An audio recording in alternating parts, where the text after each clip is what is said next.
this year rolling into Daytona. He comes in as the reigning champion. Did it feel any different walking in here this year? Not really, but you know, we're excited about that, and it's my first Speedway pole ever, I think, and due to that was being a champion last year, so means something, and I'm glad we were able to get that today. It just means we get to start further up front and hopefully stay out of trouble if anything happens early in a race. But we've got a great Interstate Batteries Camry. You know, we're looking forward to today's race. We feel like we've got a good shot at it. We know the Chevrolets are strong with their different engine rules and stuff, so you know, we'll battle through it and see what we can get. What's your biggest asset today? Horsepower, you kind of mentioned, may not be the one. What's the biggest asset for the 18? Well, I feel like we always handle really well. You know, the car always seems to drive good. It seems to stay under me pretty well. So if we can have that same thing here today, or we can run the longest on the bottom wide open, then, you know, we'll be pretty good. The champ starts first today. All right, David, thank you. I said we'll hear from Kyle and Carl. Carl just got pulled up to be introduced to the crowd, so we'll get back to Carl Edwards in just a minute. All right, our Hellman's recipe for success now. Guys, I picked these 3 items out to put in my recipe for success at Daytona. Tell me what you think of them. Well, first of all, I think you did a good job. I mean, look at that flat-footed handling. I'm telling you one thing, if you can run around this racetrack all day long on the metal, wide open, you got a great handle on a race car, because we all know that hardly anybody else can do that. If you can pull it off, you'll probably win. Yeah, I think patience pays off, though, Rusty, as we go throughout the day. I think the guy with the cool head at the end of the day will have a great opportunity to win this race. Don't put yourself in bad positions. Stay in line. Figure out what you got. Tune on that hot rod and go get you a checkered flag. And we're winning 4 of the last 5 races here, and based on what we saw in practice the other day, I'm going to stick with the smoke and ride with him. Yeah, if you're somewhere near Tony Stewart by the end of this race, you'll probably be somewhere near the front of the pack. I think that's a pretty good bet. Look at that flag. Man. The wind is blowing today. It's a chilly day for Florida, and we'll talk about how that will affect the cars and the drivers and the pit crews after we hear from Carl Edwards. Vince is caught up with him. You gonna go with me in the truck? Yeah, with Carl real quick, and then we're going to hop on the truck in the process, so this will be coordinated. We'll see how that works.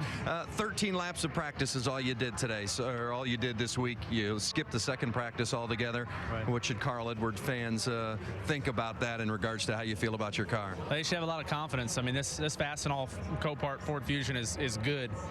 Mike Kelly and the guys have been working very hard. The guys in the engine department have been working hard. When I pulled out for the first couple laps of practice, that's the best nationwide car I've had. You know, the most powerful, you know, fastest car I've had.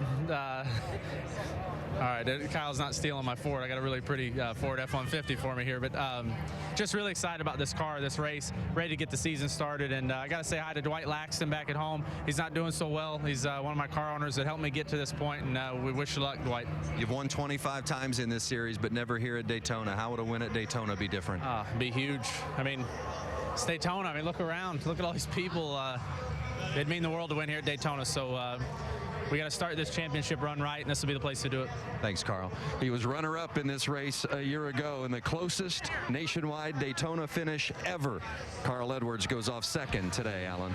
A talent-packed field to go 300 miles at Daytona International Speedway today. Tony Stewart among those we look to talk to when we come back to the World Center of Racing. NASCAR Countdown is presented by the mayonnaise that's real and delicious, Hellman's, and in part by Ink, the new business card from Chase. Make your mark with Ink. Here, baby. Aerial coverage brought to you by DirecTV. DirecTV, it'll change your life. Call 1-800-DirecTV. When the checkered flag waved on this race the last 2 years, the same man was the first one under it, Tony Stewart.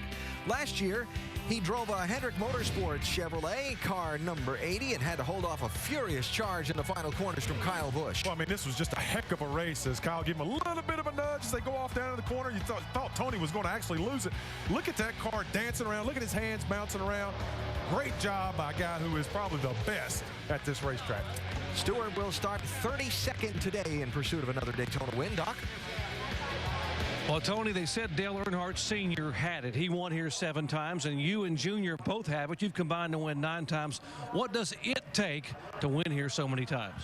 Well, you got to be with good teams, and I'm with another good one this year. I got the honor to drive for Rick Hendrick last year and win with him, and you know, I've won with these guys, with Kevin and Delana Harvick, and it's pretty cool. I mean, this Oreo Ritz Crackers Chevy is fast. It was really fast in practice, and you know, the biggest thing is just taking care of it. You got 300 miles to go, and 120 laps doesn't sound like a lot of laps, but it is here at Daytona. So it's just taking care of your car, working on it, and making sure you don't beat it up to where at the end of the day, when it's time to go hard and time to run for the money, that you've got a piece that's nice and straight and clean, and you've worked on it and just made the right adjustments all day. So Butch Hilton's pretty sharp and on top of it. So I think we're gonna have a pretty good day.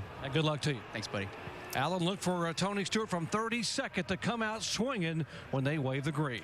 I'll bet that's going to be a lot of fun to watch, Doc. Thanks very much. And let's talk about what to watch for as this 300 miles unfolds here today at Daytona. Ray, first topic for you is problems in the pits. Yeah, I'm going to be in the pits, so I'm going to be watching pit road. Big track, narrow pit road, gets slick. We always have trouble here with tires rolling across, cars making contact. Seems like every year one of our lead cars gets taken out on pit road. And as for Mr. Wallace, he wants to talk about the big pack and the big wreck. Oh, it's going to be tight out today. I know I've been here many, many times at Daytona. I will tell you, this is probably the strongest field I've ever seen here at Daytona. 6 former Daytona winners, 8 former champs.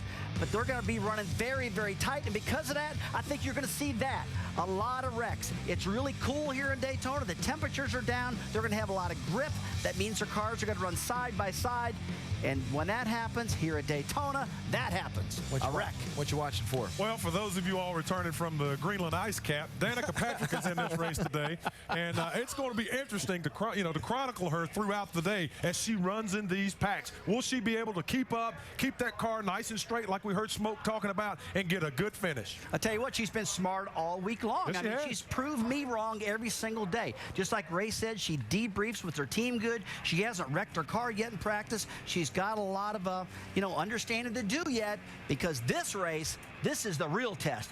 43 cars instead of the half of the fields she's been accustomed to. Yeah, but Ray said you was wrong when you run over them back in the day, too, when you ranked Jeff Gordon all those times. I could be wrong. She's going to earn some respect today, because I think she's smart enough to stay in line and just try and go for that top 15, top 20, not make any mistakes and get some experience. You touched on the cold a little bit ago. I want to know how the cold is going to affect the cars, the drivers, and the race we're going to see. I really think the cold is just going to make the cars handle that much better, Alan. And when the cars handle good, they run closer together, and people turn into daredevils when their car handles real good, and that's when you start having problems. And Alan, I'm going to go back to pit road and tell you that the guys that are standing out there, you make a lot less pit stops in a nationwide race than you do in the Cup race, and these guys are going to have to stay loose. So, the cold is going to make it a little bit harder for them to get over the wall and be agile. And what we saw the other day, especially on the backstretch, was those wind gusts of up to 15, 20 miles an hour, adding tremendous speed to these cars as they enter into turn 3. Guys having to get out of the throttle and burp it just a little bit. That screws up the closing rate, so we could see a lot of action as we go down to turn 3. And you're seeing pictures of some of the talent that's in this field today. Kevin Harvick and Brian Vickers and Tony Stewart and Kyle Busch and so on. You got to pick from what you've seen in practice and qualifying. Well, actually, there was no qualifying. What you've seen in practice. I'm going to be straight up with you. I do not have a pick. I don't. There is so much talent in this field. This race could be more exciting than the Daytona 500. It's just stacked that good, full of fast race cars. And these cars got a lot of downforce. Like I said, they're going to handle good, which is going to make for a whale of a race. I'm taking Tony Stewart, Kevin Harvick, Junebug, and Kyle Busch. That's all you want? Half the field? And I'm going to take Carl Edwards, too. So let's get it on. What you got? Well, I'm going to go with Rusty and not take a pick, because you picked them all. But I will tell you, you'll see a veteran in victory lane, but you'll see a surprise good run from a rookie today. Oh, man, I like that. Somebody going to make a name at Daytona for himself today. Maybe get some respect. I'm picking up what you're laying down, baby. So Danica Patrick getting ready to go in her NASCAR debut at Daytona. You see, we're closing in on the green flag. We'll come back in just a minute as we get ready to go racing.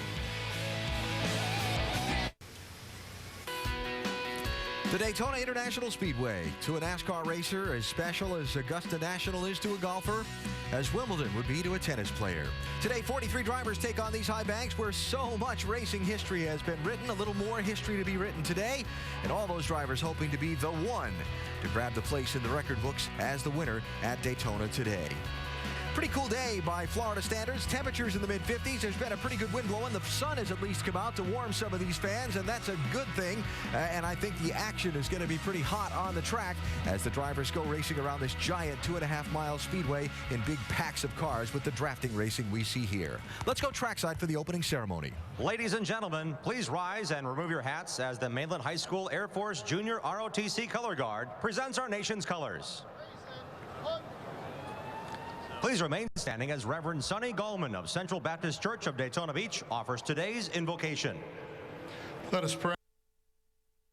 Know that every good gift in our lives is a blessing from you. And so we thank you for this day where we can be with one another and where we can enjoy each other's company. We ask that you would keep the drivers and their crews safe. And we make one more request. Keep the track dry and let the cars fly.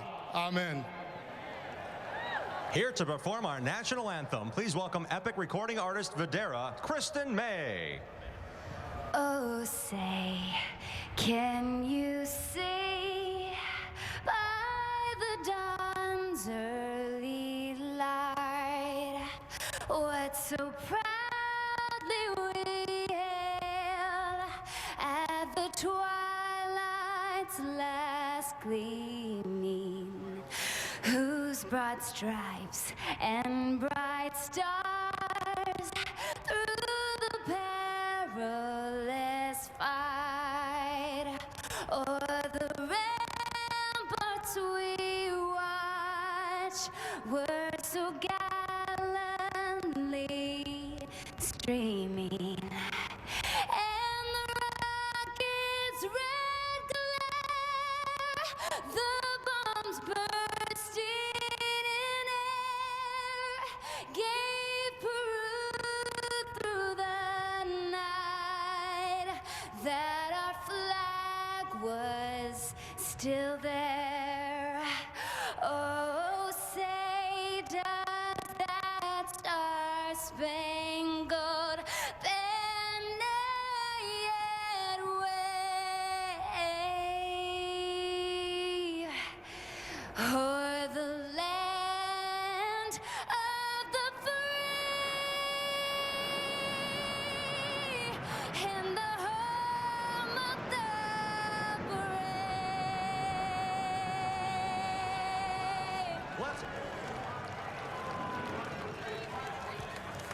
It's building now. The tension, the excitement as the green flag draws closer. A lot of fantastic finishes and thrilling racing in the Speed Weeks event so far.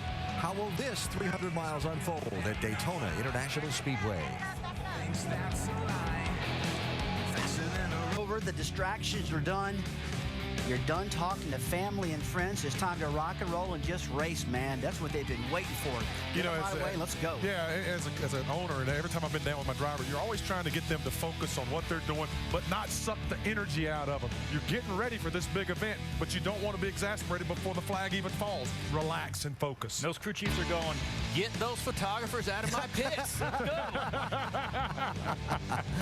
All right, so the safety equipment being attached and the window net will go up. The radios will be tested, and those crewmen will have to step away from the car now as we're going trackside for the command to start engines and get the 2010 NASCAR Nationwide Series season underway. They are kicking off Drive for COPD with a cross-country race you can follow online at DRIVE4COPD.com. Here to give those most famous words in motorsports, please welcome co-grand marshals, Emmy-nominated actor Jim Belushi, Olympic gold medalist Bruce Jenner, Grammy Award-winning country music star Patty Loveless, and pro football great Michael Strahan. Gentlemen, start your engine!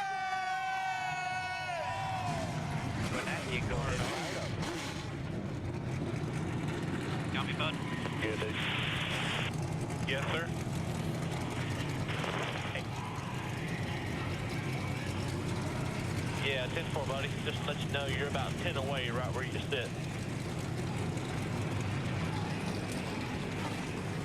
All right, on a chilly day, might be an extra minute or so for the engines to warm before the cars roll off the pit lane. But as the field gets ready to go, let's us roll upstairs to three men who've been there and done that when it comes to big races. Dale Jarrett, Andy Petrie, and Marty Reed set to call today's race. Gentlemen, all yours. All right, thank you, Alan. Hello, everybody. And you guys did a great job of setting the scene for us, especially the number of stars we have. 15 double-duty drivers. 5 of them have Nationwide Series wins here at Daytona. But in the 28 years we've run this race, 2 drivers were non-Sprint Cup winners, and that was Chad Little, he did it once. Our own Randy LaJoie did it 3 times. Every other time it's been a Sprint Cup regular that's won this race. Let's talk about the guys who might break through today and become that 3rd driver. Somebody that's looked real good the whole week here has been Trevor Bain, 18 years old. He's out there doing a great job driving that car to the front. He's led a lot of the groups I've seen out there, so he could be a guy that could break through and get a win. And Stephen Wallace, every time we've talked to him, he's been so confident. He's changed to Toyotas this year, and it could be his first win. Andy, I picked up on a couple of other drivers. Michael Annette, who really had a good run here last year in both the races at Daytona, I think has a great shot at showing what he can do out here today, possibly even winning this race. And the other would be Colin Brown. He's in good equipment from Roush Fenway. I really think that he's going to show us the talents that he has. It'll be fun watching their progress here today. Well, and as you have heard everybody talking about all weekend long through the practice sessions, it has been the number 4 of Tony Stewart that has been the class of the field, and Tony is going to be our in-race reporter. In fact, he's ready to go. Let's give it to DJ and let's talk to him. Hey Tony, Dale Jarrett, the ESPN. You have a copy? Yeah, bud. Hey Smoke, our first question is from our ESPN mailbag, and Cora from Pilot Mountain, North Carolina asks, you look great in practice this week. What gives you so much confidence racing at Daytona? Yeah, I wish I knew. It's just, you know, part of it's having good cars. You know, I got the honor to win with Rick Hendrick last year here and HendrickCars.com, and today we're in the Oreo Ritz Cracker Chevy with Kevin and Delana, and that's where I got my first win, was with Kevin and Delana. So every time I run for these guys and everybody at KHI, they always give us great race cars. So you know, that's 3/4 of the battle right there. When you got a good car, and you know you got a good car when you get it, it gives you that confidence. Smoke, we have a lot of rookies and first-timers in this field today. You're back there in 32nd. Have you taken the opportunity to kind of familiarize yourself with who's in what car? Or are you really not concerned? You're just going to pass them as you get to them? Well, the hard part is I only know about 5 guys off of their numbers, so you're right. I mean, there's a lot of people that I don't know, and even guys that are veterans in this series, I don't know what cars they're in. So you know, the biggest thing, just kind of evaluate the situation as it comes, and 120 laps here is still a long, long race, even though it's only 300 miles. And you just got to, it's kind of self-preservation for the most part. You just got to take care of it and make sure that for the first 100 laps, don't put a scratch on this thing to where, you know, get this Oreo Ritz Crackers car there at the end. All right, Smoke, thanks for talking with us. Have a great day. And now Andy's going to talk to your crew chief, Butch Hilton. All right, buddy. Hey, Butch Hilton, Andy Petrie, you got us? Yes, sir, Andy, I got you loud and clear. Hey, Butch, you know this racetrack right here can get real greasy and slick and be a real handling race. You get 6 sets of tires. How many do you have left, and how do you plan to use them? Well, we just used one set up, and we got a set of mock qualifiers that are scuffed, and we'll put them to the back of the line, and we'll try to save a set to the end. That seems to be the best way to go here.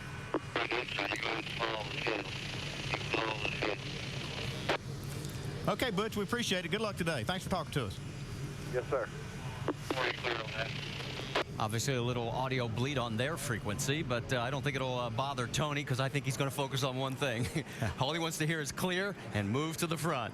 All right, as you look from high above, a good sized crowd making their way to their seats as the cars begin to roll out. The electricity continues to build at Daytona.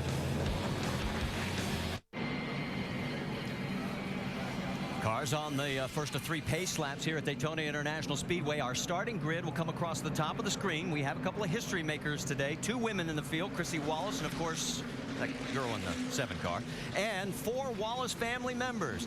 The last time that happened was, well, back in 1949. Tim Infante and Bob Flock raced with their sister, Ethel Motley. All right, let's check the onboards. We've got a bunch for you. Tony Stewart, Kevin Harvick, Stephen Wallace, Dale Earnhardt Jr., Trevor Bayne, Mike Bliss, Justin Allgaier, and of course, Danica Patrick. Let's get the latest from pit road. First up, Vince Welch. Well, Marty, we've talked so much about Danica Patrick's performance in the draft during this course of practice during this week, but equally important today is her performance on pit road. She has never driven a car in a race like she's going to drive here today, and for that reason, this experience is going to be completely different. During her test sessions, her and the team have practiced pit stops over and over. They know a great day in the draft can be ruined if they don't execute here in the pit box. And for more on that, let's check in with Tim Brewer. Tim? Vince, you're exactly right. When Danica comes down pit road in an Indy car, she hasn't got any roll bars, hadn't got anything obscuring her vision. But this one of these situations today, she's really going to have to rely on the pit spotter and her crew to counter in, because she's got no room to move in, no side vision whatsoever. So getting in and out of the pit areas without tearing the fenders up is going to be very important. Now down to Hollywood, what's going on pit road? Thanks, Tim. Danica Patrick has asked a lot of questions all week long on the racetrack, but today she'll be asking a lot of questions before a pit stop and after a pit stop. She has to trust the decisions being made up on the box and the crew going over the wall. Her first pit stop today will be the first in a Nationwide Series car. So, guys, it's going to be exciting, and it's just a part of the learning curve for Dana Patrick here at Daytona. All right, thanks, Hollywood. And we make it sound like it, this should be a simple process. Let's go back to the duels. Ask A.J. Allmendinger. Yeah, exactly. These pit boxes are really slick. They had a 24-hour race here just a couple weeks ago, and even though we had a lot of rain, there's still a lot of fluids left down from that. So she really needs to be careful in doing that. You really can't win the race, and she's not here to definitely win, but you could certainly ruin your day if you don't take care of your car and get in and out of pits properly. And like Hollywood said, it's up to the crew chief and that spotter to keep her out of trouble. Some of that stuff she can't see. She's going to have to rely on them. They have to do a good job of watching out for her, giving her good information to make sure they don't step on each other on the radio. Let's get some last-minute updates from pit road. Doc, you're up. Thanks, guys. Two-time champion Kevin Harvick is still undecided as to whether he will run the full season for the championship again. The key factor, one word, fun. He said, if I'm having fun and we're doing well here on pit road, I may decide to go ahead and run the entire year to get that third title. Right now, his plans are to run every race up and through the end of May at Charlotte. However, if he runs very well today, he may make a quick decision and go ahead and opt to run the entire year. Dave. Doc, if you know Dale Earnhardt Jr., you know he's all about throwback, all about old school. And so one of the things that's most important to him today is he's back together with his old crew chief, Pops Uri. Pops is on the pit box today for the first time in 5 years with Dale Earnhardt Jr. Now remember, it wasn't Pops that changed. Jr. is the driver for this race after Keselowski ran this car last year. And this reuniting after 5 years could breed very good things for this team here at Daytona. Jamie? Well, Carl Edwards has done very many things in the Nationwide Series, but one thing he is missing, a coveted win here at Daytona. He came so close last year, finishing second to Tony Stewart. But hey, today could be the day. He's starting outside front row, and he told us this is the fastest he has ever felt in a Nationwide car here at Daytona. Marty? All right, thanks, team. As we get ready to go green here, one car that is in the garage area, and it's bad news for fans of 68-year-old Morgan Shepherd, the oldest man in the field. They have a throttle linkage problem. They pulled it right behind the wall as he tried to get out of pit road. Yeah, that's unfortunate for Morgan. He made the field. They didn't have to qualify, but they made it in, and now he's sitting in the garage area. But looks like the back of the car jacked up as well.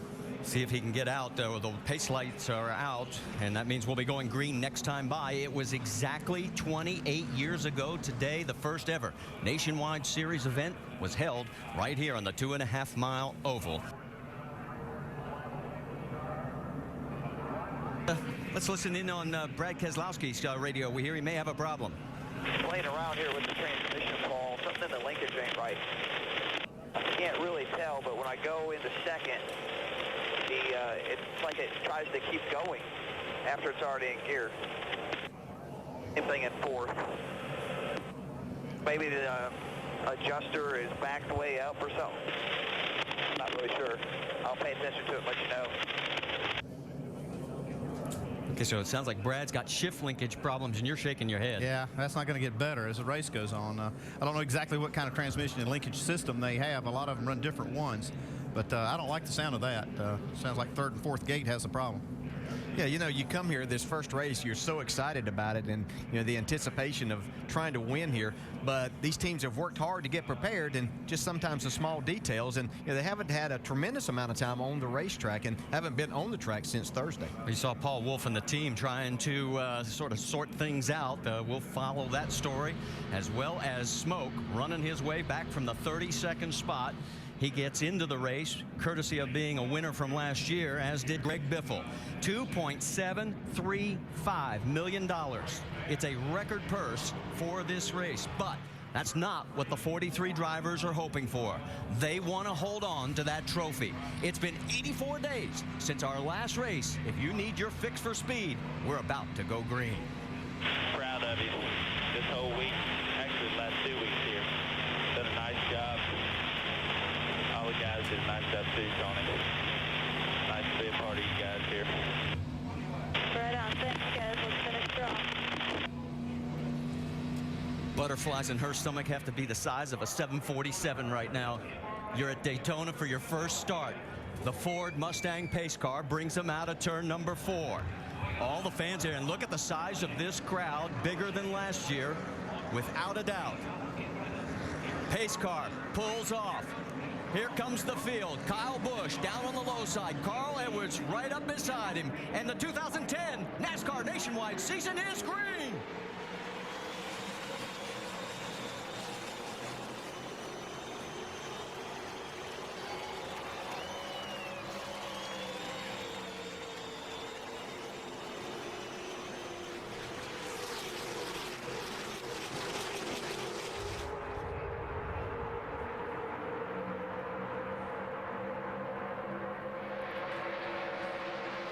Everybody looks good coming through turns 1 and 2 down the backstretch for lap number 1. Yeah, pretty interesting. Kyle Busch decided to jump up in that high line from starting down on the inside.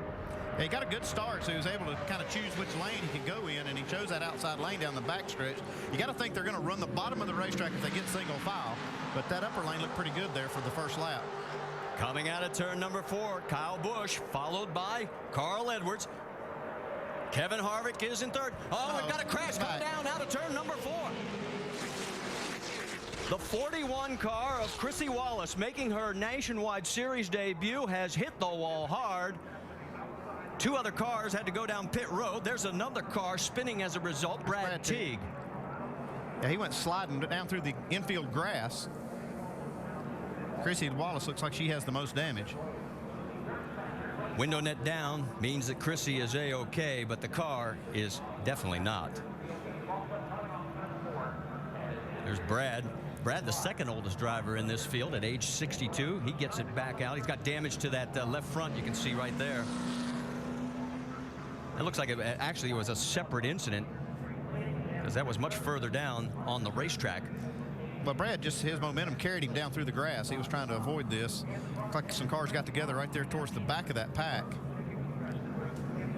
And there's Chrissy climbing out, and I'm sure she's not thrilled at all with the way this ended up. It looks like Chrissy gets loose, real loose right there, and just overcorrects, gets into the outside wall. Yeah, she had a car right on her bumper. Looked like Paul Menard, who was right on her bumper. That'll really free you up. And in her defense, she hasn't had a lot of time this week. They had some problems getting the car through inspection, and then she didn't get a lot of time either day with the car, and especially in race trim. And the laps we saw her run, that car was out of control. Looks like it's not much better here. I mean, she just really got loose off turn 4. Those bumps are really upset the car when you're on the bottom. Yeah, and we should point out it wasn't Chrissy out of control. The car just looked evil. Yeah, the car just, every time we saw it, it looked like it wanted to go, that is out of mind of its own. Well, looks like it had a mind of its own right there, as Chrissy Wallace is our first victim on the racetrack. We'll take a break and come back to Daytona. Back in.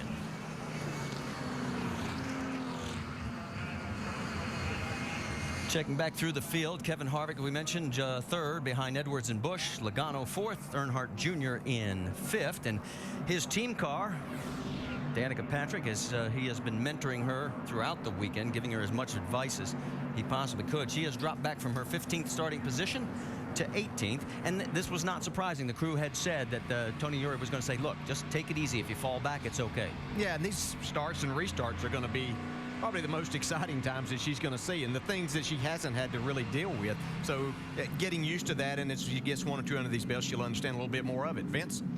Well, the main objective for Danica Patrick is they want to keep her on the bottom of the racetrack. They feel like the trouble is going to be up top.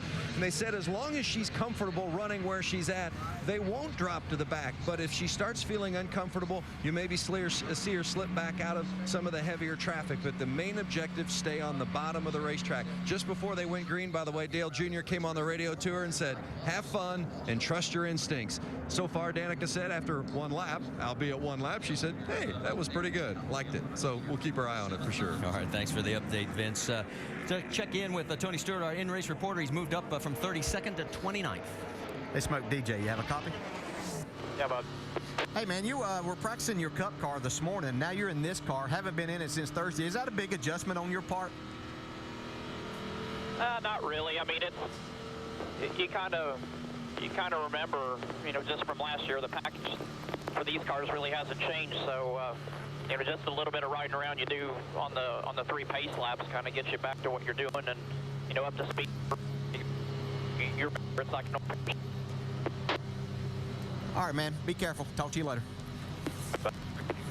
And remember, the heavy rains yesterday washed off all the rubber that we had built up, and only the practice earlier today by Sprint Cup were for tomorrow's 500. That's the only rubber that is down on the track right now. We can give you an update. Chrissy Wallace has been released from the infield medical center, and that is good news.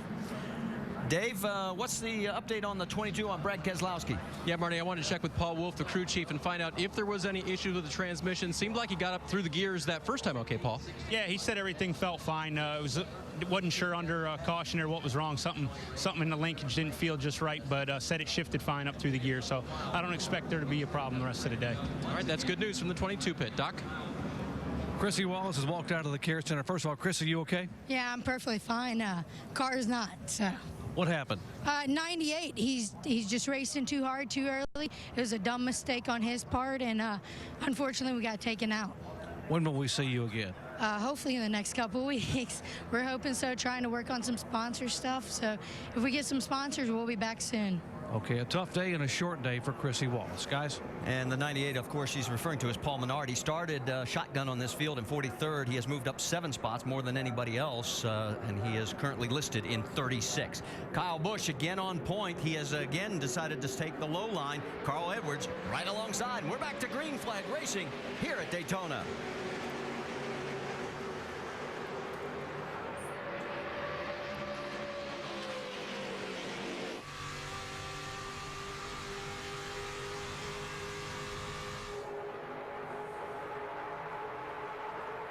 Interesting, last time on the start, Kyle went high. This time he stays low.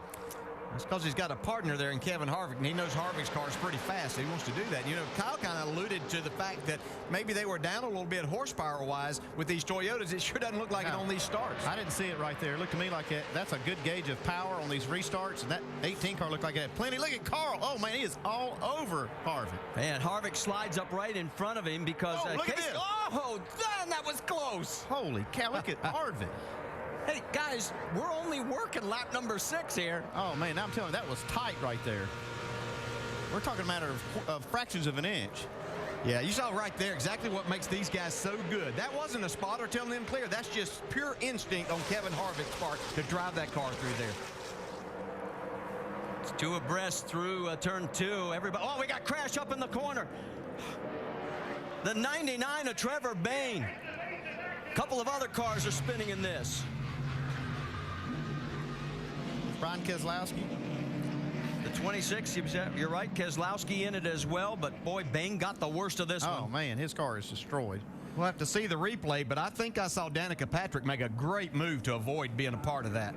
Well, maybe we ought to get that onboard shot. Oh, and the 40 car, Mike Bliss, he's also caught up in this crash. Get that onboard shot of Danica. Her eyes may be as big as saucers right now. There's the damage on the right side. Window net down for Trevor, and there's the onboard view. And what a tough break. He was with us during our rain delay show yesterday when qualifying got washed out. For 18 years old, the youngest in the field, so well-spoken and so composed. Yeah, he did such a good job in practice of staying out of trouble. Looks like he got some help from Mike Bliss right here. Yeah, it doesn't matter how much talent you have. You get the rear wheels lifted off the ground, and nobody can drive. You see Danica go right by there. Like Stewart may have snuck through there as well.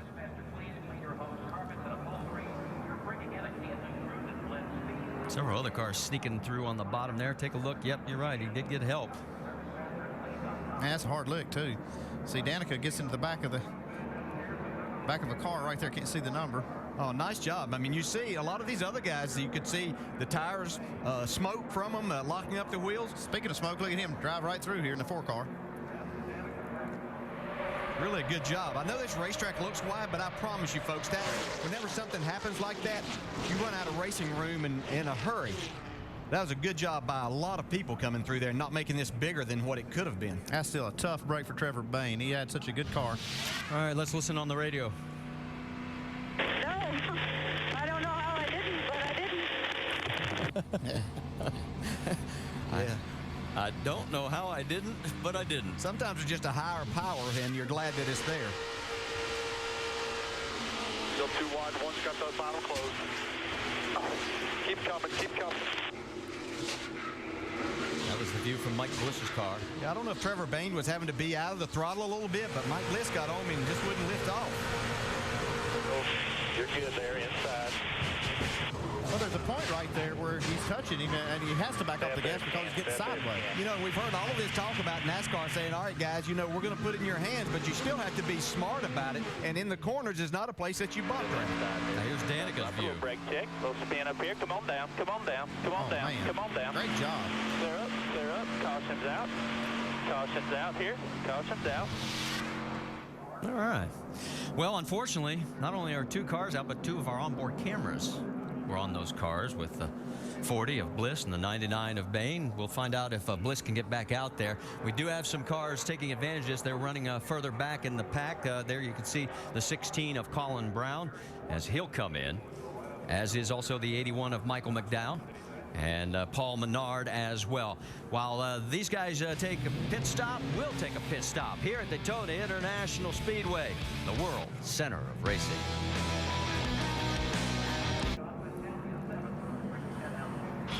Let's check our sports calendar for you because, oh, they're going to be pounding the pavement out of Pomona. Qualifying from the Winter Nationals 11 Eastern tonight, and then the finals 8 Eastern, both on ESPN2. NASCAR now at 9 a.m. Eastern tomorrow and 5 o'clock Eastern Monday, again on ESPN2. And NASCAR Nationwide Series action, our next stop next Saturday from California at Fontana, 5 Eastern, all of it on ESPN2. And if you weren't aware, the Truck Series opener was rained out last night. They're going to start at 7 o'clock over on Speed. We wish Rick Allen and Phil Parsons and their crew a great season. And Morgan Shepherd gets the Aaron's lucky dog, so that puts him now 1 lap down in 39th as Bliss is off, Bayne is off after the crashes, so Teague and Chrissy Wallace. Rusty, you said in the pre-race this was going to happen. You were right. Well, right now there's just a lot of anxious drivers out there. This is the first race. The skies have cleared now. We got cool temperatures. Everybody wants to win this 300, no doubt about that. But these drivers just need to calm down. I mean, some of the stuff that happened early, Paul Menard, Mike Bliss, I think they could have avoided those accidents, but it didn't happen. But guys, I'll tell you one thing I'm worried about right now is some of the stacking up on the restarts. I've seen many races, even in the closing laps of the Daytona 500, 3 and 4 laps ago, they wrecked the whole field at the start-finish line. These guys got to be calm on the restarts, and I know the DJ knows all about that one. Yeah, you want to get going, and you want to get up there and try to help the guy in front of you, but you just, as you said, Rush, you have to calm down. I know there's a lot of guys that have a lot of anxious moments right now because it is the first race. It's a huge race, but you just have to be calm. Paul Menard stops in again to top off. Remember, he started at the back of the field. There is Tony Raines' car. A lot of damage there. Colin Brown came in. He did have damage on the right side. Ray, you've got an observation? Yeah, the respect that we talked about in the beginning of the race certainly not being shown today with having only 2 green flag laps out of 8. But you know what I'm worried about is the debris that's already gotten down from these wrecks this early in the race with a limited number of sets of tires for these nationwide cars. I'm not so sure we're not going to see too many flat tires here as we get going. And not only that, we've seen a lot of guys having to make evasive moves and slide the tires, so they're just ruining, that set of tires, having to get them off. So, yeah, these early cautions are taking its toll. Looks like the old veteran Mike Bliss didn't cut Trevor Bayne too much of a break there. I heard DJ talking about not bunt drafting through the corners. He got a hold of him and just would not let go of him. And I know Mike's not a dirty driver, but Trevor went for a ride. Well, you can see Danica in 18th position. She'll be on the high side. Again, it'll be Harvick now, the race leader. Tony Stewart just a couple of rows behind Danica as he's making his way back through the field after starting 32nd. So it's Harvick and Kyle Busch, Carl Edwards, Dale Earnhardt Jr., Joey Logano, Casey Kane. That is your top 6 as we are getting ready to go back to green flag racing here at Daytona International Speedway. And Harvick has taken the low line. Green flag's out, and we're racing again at Daytona.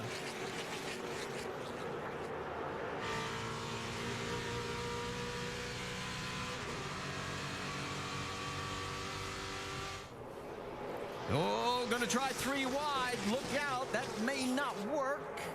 In the middle there, that is Ricky Stenhouse Jr., his first appearance here at Daytona. I'm not sure he wants to be there. I can guarantee he doesn't want to be, but sometimes you get yourself put in that position. He would like to get out of there as soon as possible. But he made it through, and whoa, look out. That looked like one of Michael Annett in the 15.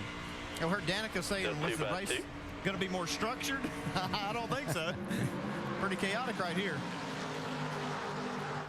22, Brad Keselowski. Little piece behind. So far, that transmission linkage seems to be doing okay. He pulls in front of Danica, and should wish Brad a happy birthday. He turned 26 just yesterday. And you can see Danica trying to get back to the bottom of the racetrack there. That's where she's a little more comfortable what she's done. But actually got forced back and actually put in the middle right there for a minute. Trying to get back down low. She looks like she's having a hard time keeping the car down. She's got Tony Stewart now right on her back bumper.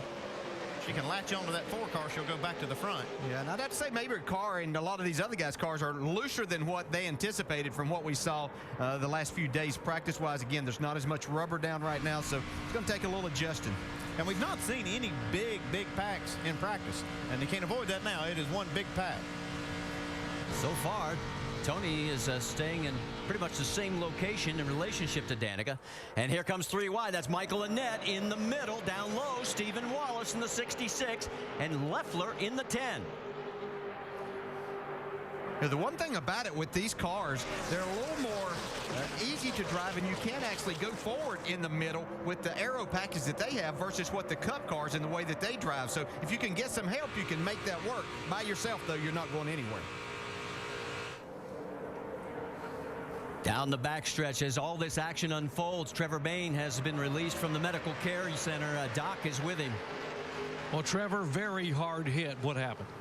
I don't know, man. It's pretty unbelievable to see something like that happen that early in the race. You know, we were just riding, you know, like lap 5 or something. I got a big shove through the middle of turn 3 and 4 here. I got under the 7, came down the front stretch, was still getting a huge push. I start kind of waving off, checking up, get shoved into the 15, still getting the push, and then I get in the center of the corner and the push never stopped. You know, I don't know what happened or what the 40 car, you know, what in the world was going on there to be that early in the race. Guess he's trying to push us to the lead in lap 1, but you know, it's disheartening for this team to see something like this happen.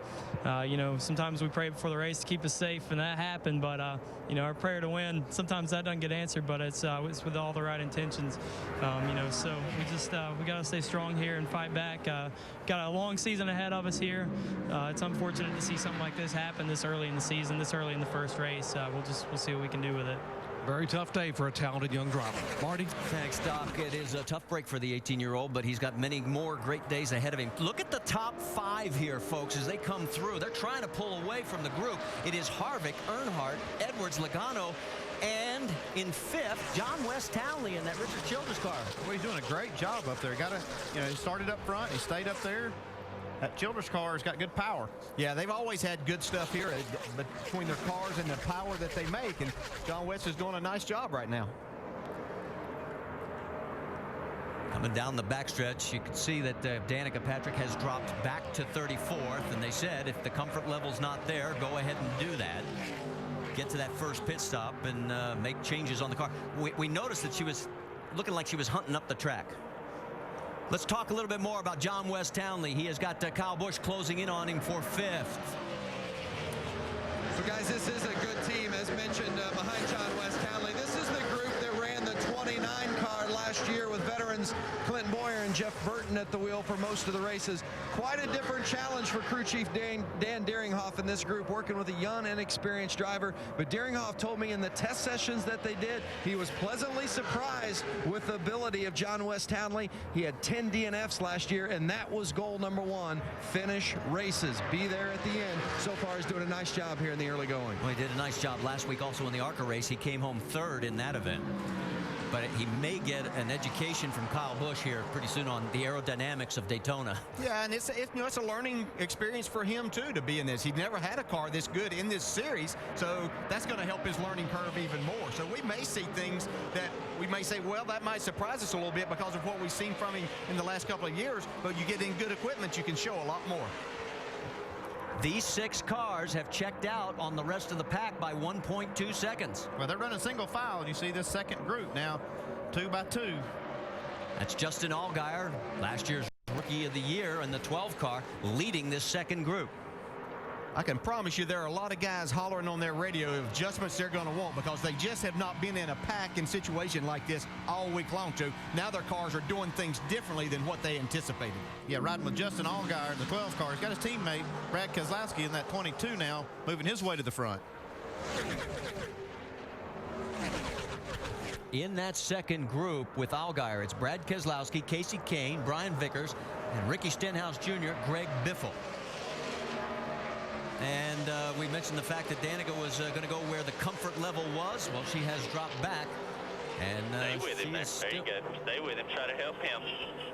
She's 33rd right now. That's Tony Raines right in front of her. What she's got to be careful of right here is not to lose the draft of this big pack in front of her. That's what you hear the crew chief there saying. Just stick with that car in front of you and try to catch that group. Kyle Busch has gotten around the 21 of John West Townley. So bump Townley down to 6, move Kyle up to 5th. That's the only change amongst the top 10 in the last few laps.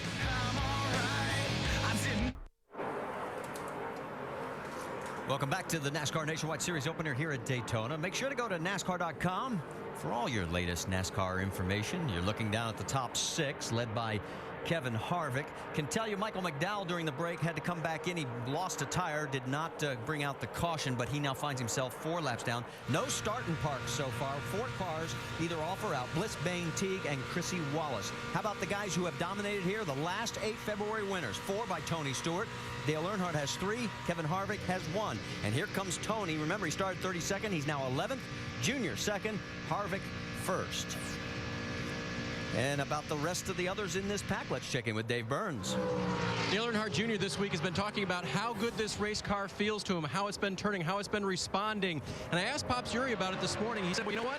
Junior's never been in this car. This car has been raced by Brad Keselowski for 2 years, and we've been working on it. It's the best car in our fleet, and we think it's the best one we've ever built. The second best one is being run today by Danica Patrick, but this is a car that Junior's never been in, and he feels like can get him to victory lane. Jamie?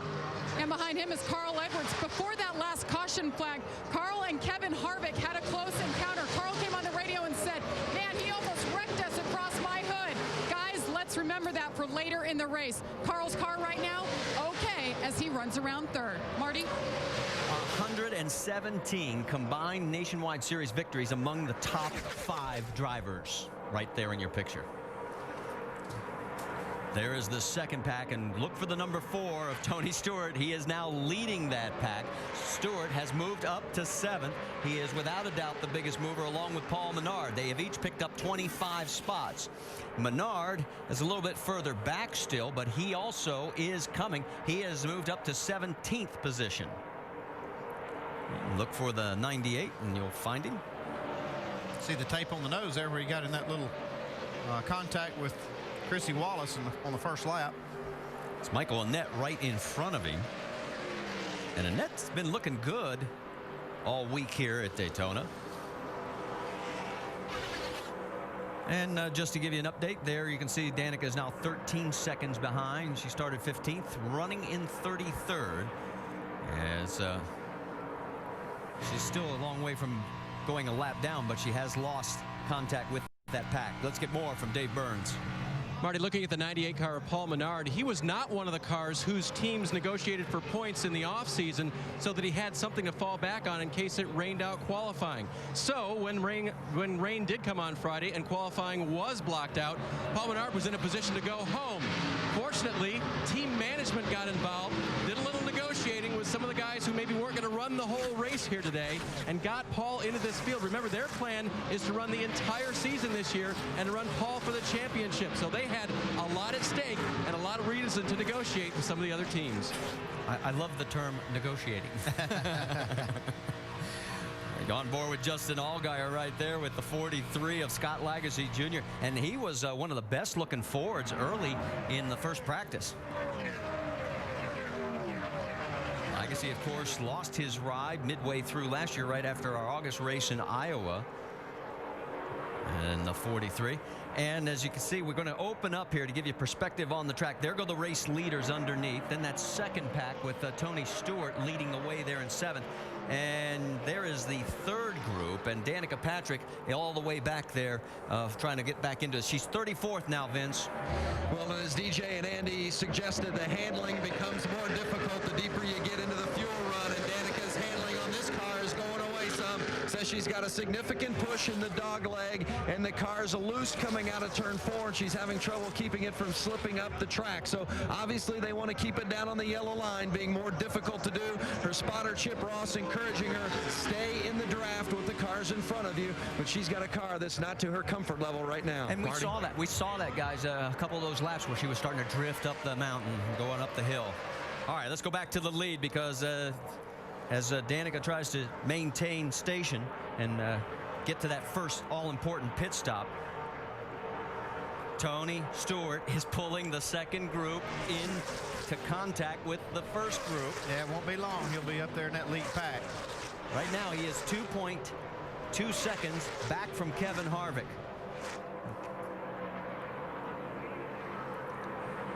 While Tony tries to reel in the field, Kevin Harvick's trying to figure out what's going to happen on this first round of pit stops. What's the plan in their pit, Doc? Well, Marty, a year ago, Kevin Harvick driving his own car. They got it done on the racetrack, but at times the Achilles heel for this team was what happened on pit road. You see, Kevin Harvick would borrow or lease a crew from a Cup team to do his car on Saturday. That all changed over the winter. Kevin bit the bullet and hired an entire pit crew, and they practiced 3 days a week at the shop with the trainer. How much will that make a difference? Well, we're going to find out the moment of truth about 10 laps away. Well, Harvick in control right now as he leads Dale Earnhardt Jr., Carl Edwards, Joey Logano, Kyle Busch here at Daytona with a lot of laps left.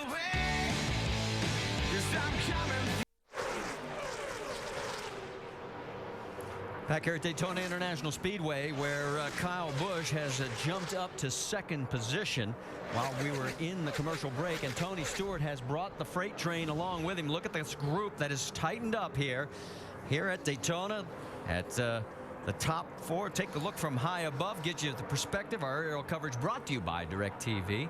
DirecTV, it'll change your life. Just call 1-800-DirecTV.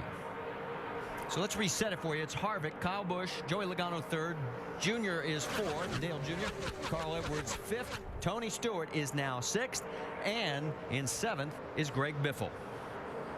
And it is going to get a lot more interesting. There's Carl Edwards. He sort of got shuffled back right as we went to break, and now he has fallen into the clutches of Tony Stewart. That's a lap traffic down below him. The 81 of Michael McDowell, who is 7 laps off the pace. We've gotten to that point in the run where the tires have enough wear on them that they're having to lift off the throttle just a little bit in the corners. And you can see some of the better handling cars now moving their way to the front. You see the 18 cars made his way to second. The 38 right behind this group. There he is, Casey Kane. He's also in this mix as well. And we'll still tell you, give you an update. There's still only the 4 cars that have crashed out of this event that have pulled behind the wall into the garage area. So starting park's not been a problem today. No. Tony's been able to make this move to catch this front pack with Greg Biffle there in the 27 car helping push him. Greg's been able to stay right with him most of the time. That's a lap car right there. You see Tony passing Mike Wallace.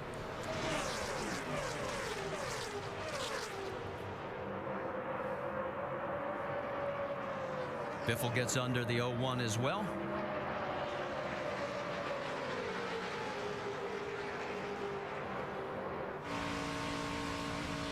Now Danica is 34th right now. Let's listen in on the radio.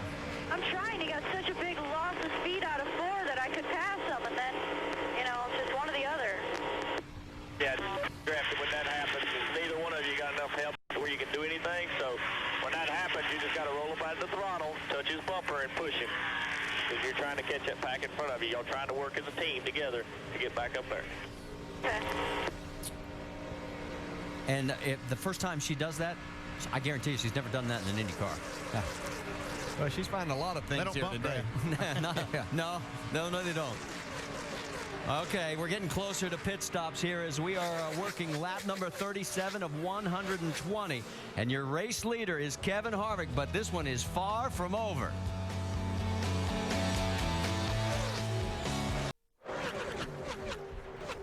Kevin Harvick has led 34 of the 39 laps we've completed here in the Drive for COPD 300 at Daytona. Right behind him, though, is the defending series champion, Kyle Busch, followed by Joey Logano, Dale Earnhardt Jr., and Tony Stewart has moved up into 5th, and he's got the high line right here.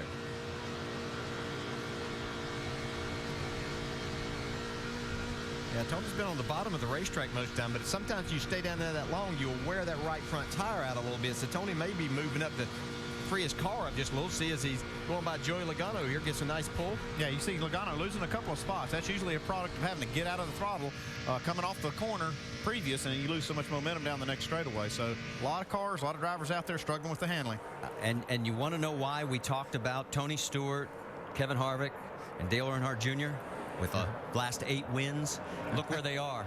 Kyle Busch is second. They've got the other 3 spots. Yeah, and I'm pretty sure Kyle Busch has probably been saying, oh, well, you know, they talk about this stuff, and my name's never mentioned about this. And even though he's someone we should, he's led laps here before, and he's certainly been right in the mix. He was on Tony's bumper last year, tried to give him a little push to get his Daytona trophy. But, you know, that's 4 of the best right there running in that top 4. Of course, Biffle has a cup win here. And we're showing those viewers who may have just tuned in where Danica Patrick is. A lot of people are watching for the first time that may not have watched before. She's on the verge, though, of potentially going a lap down. She really needs a caution to stay on the lead lap, or she probably will lose it come pit stops. Yeah, looks like Stewart's going to get another spot from Dale Earnhardt Jr. right here. Got a nice run in the corner on the high side. I think he's going to be able to clear Junior. And Biffle's coming right along with him in the 27. Yeah, Tony looks like he just hasn't had to come out of the throttle, and Biffle's sticking right there with him. They're just making pass every lap. Did I see a gesture by Harvick there? Was he trying to signal something to Kyle Busch? Did he? Yeah, they're coming up on pit stops. It won't be long. He'll be making his, so they're going to be using some hand signals to get themselves in position. Boy, look at this. From 32nd at the start of the race, Tony has got a run on Kyle. He's going to look to the inside going into 3. Yeah, you see? Yeah, there. I thought I saw him waving his hand. He's going to come in this time. And to make sure he doesn't get run over. This was a very critical point in the race, and trying to get on pit road is so hard without getting run over. Yeah, that might be what Tony, the reason he went to the bottom. Yeah, he's going to pit with Harvick.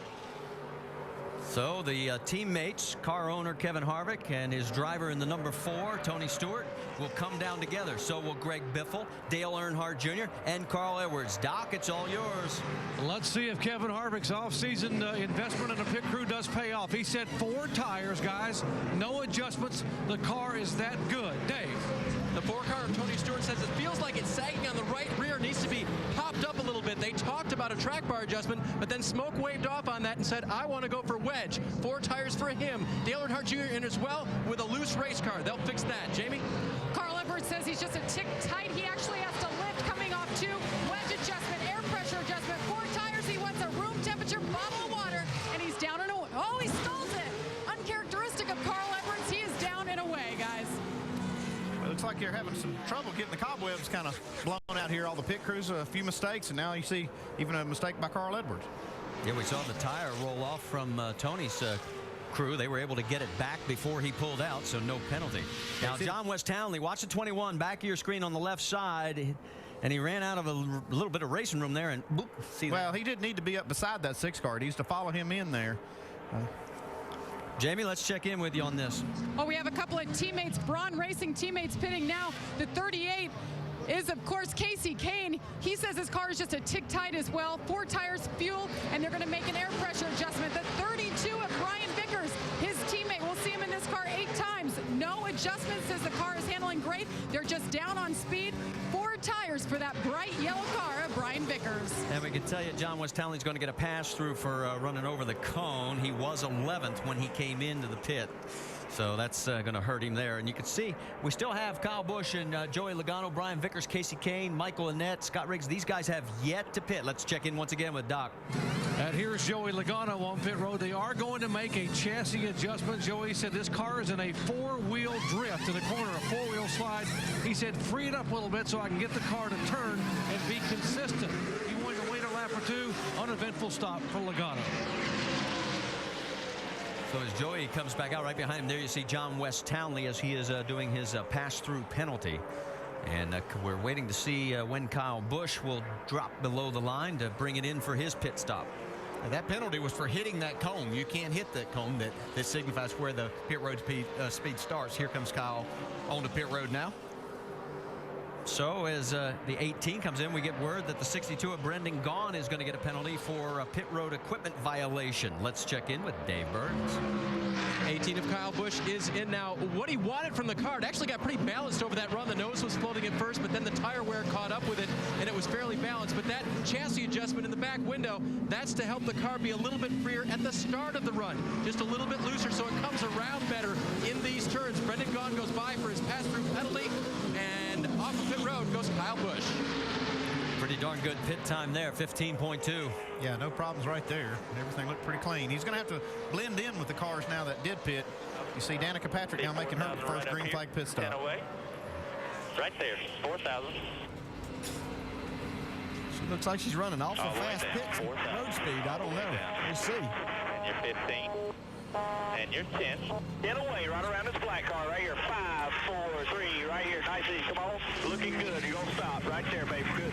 Straight wheel straight, right? 4 tires and 2 rounds down on the track bar for Danica Patrick. They will give her 4 tires at each and every stop because Tony Eury Jr. thinks it's most important that she has the consistent car, so they won't gamble on their pit stops.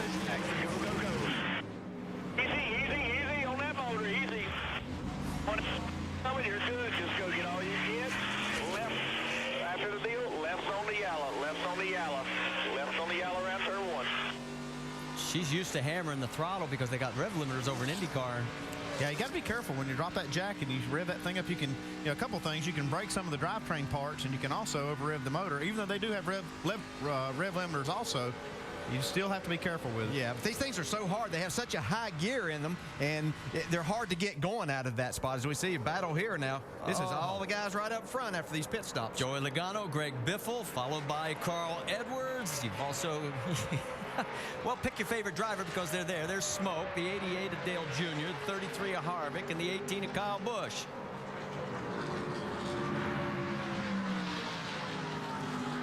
Also want to pass along another penalty. Jeff Green in the 05, a pass-through penalty, non-compliant fueling. So that's going to hurt their day here at Daytona. On board with Tony. He's about to get a little nudge. Maybe. Yeah, they're feeling a little more racy now with these new tires on.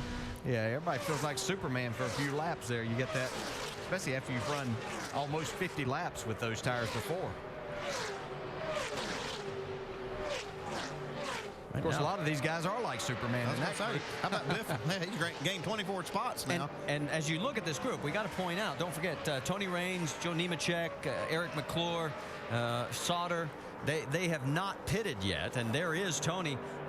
They still got to come in. Remember, they came in earlier. Raines pitted on lap number 10, so he can go a little bit further. Yeah, just hoping they may get a break with a caution or something that would keep them in good shape. Yeah, because if they do pit under the green, they're going to go back a lap down, almost for sure. That's Morgan Shepherd right in front of the 27. And Nemechek wants to lead a lap, 5 bonus points and a little camera time. Might as well take advantage of it. Don't stay out here. Let's do something with it. Well, as he comes into the turn 3 area, and if he holds on, he will lead the lap here. And that would give us our 4th different leader. The man who's led the most has been Kevin Harvick. He's had 37 of them. But we've got a lot more racing still to come here at Daytona.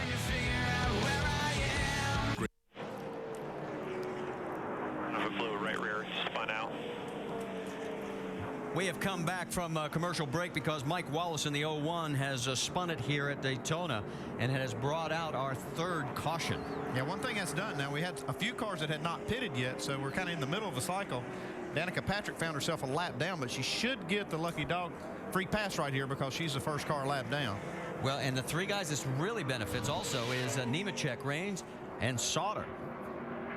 Well, he just lost it. Yeah, it didn't look like no contact or anything, just kind of went around. Could a tire have possibly gone down? Went around pretty quick. Yeah, really turned around going into the corner.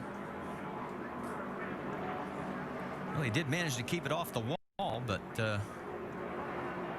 whoa, started to slide back up the hill. Well, and you mentioned it, Danica Patrick gets the Aaron's lucky dog.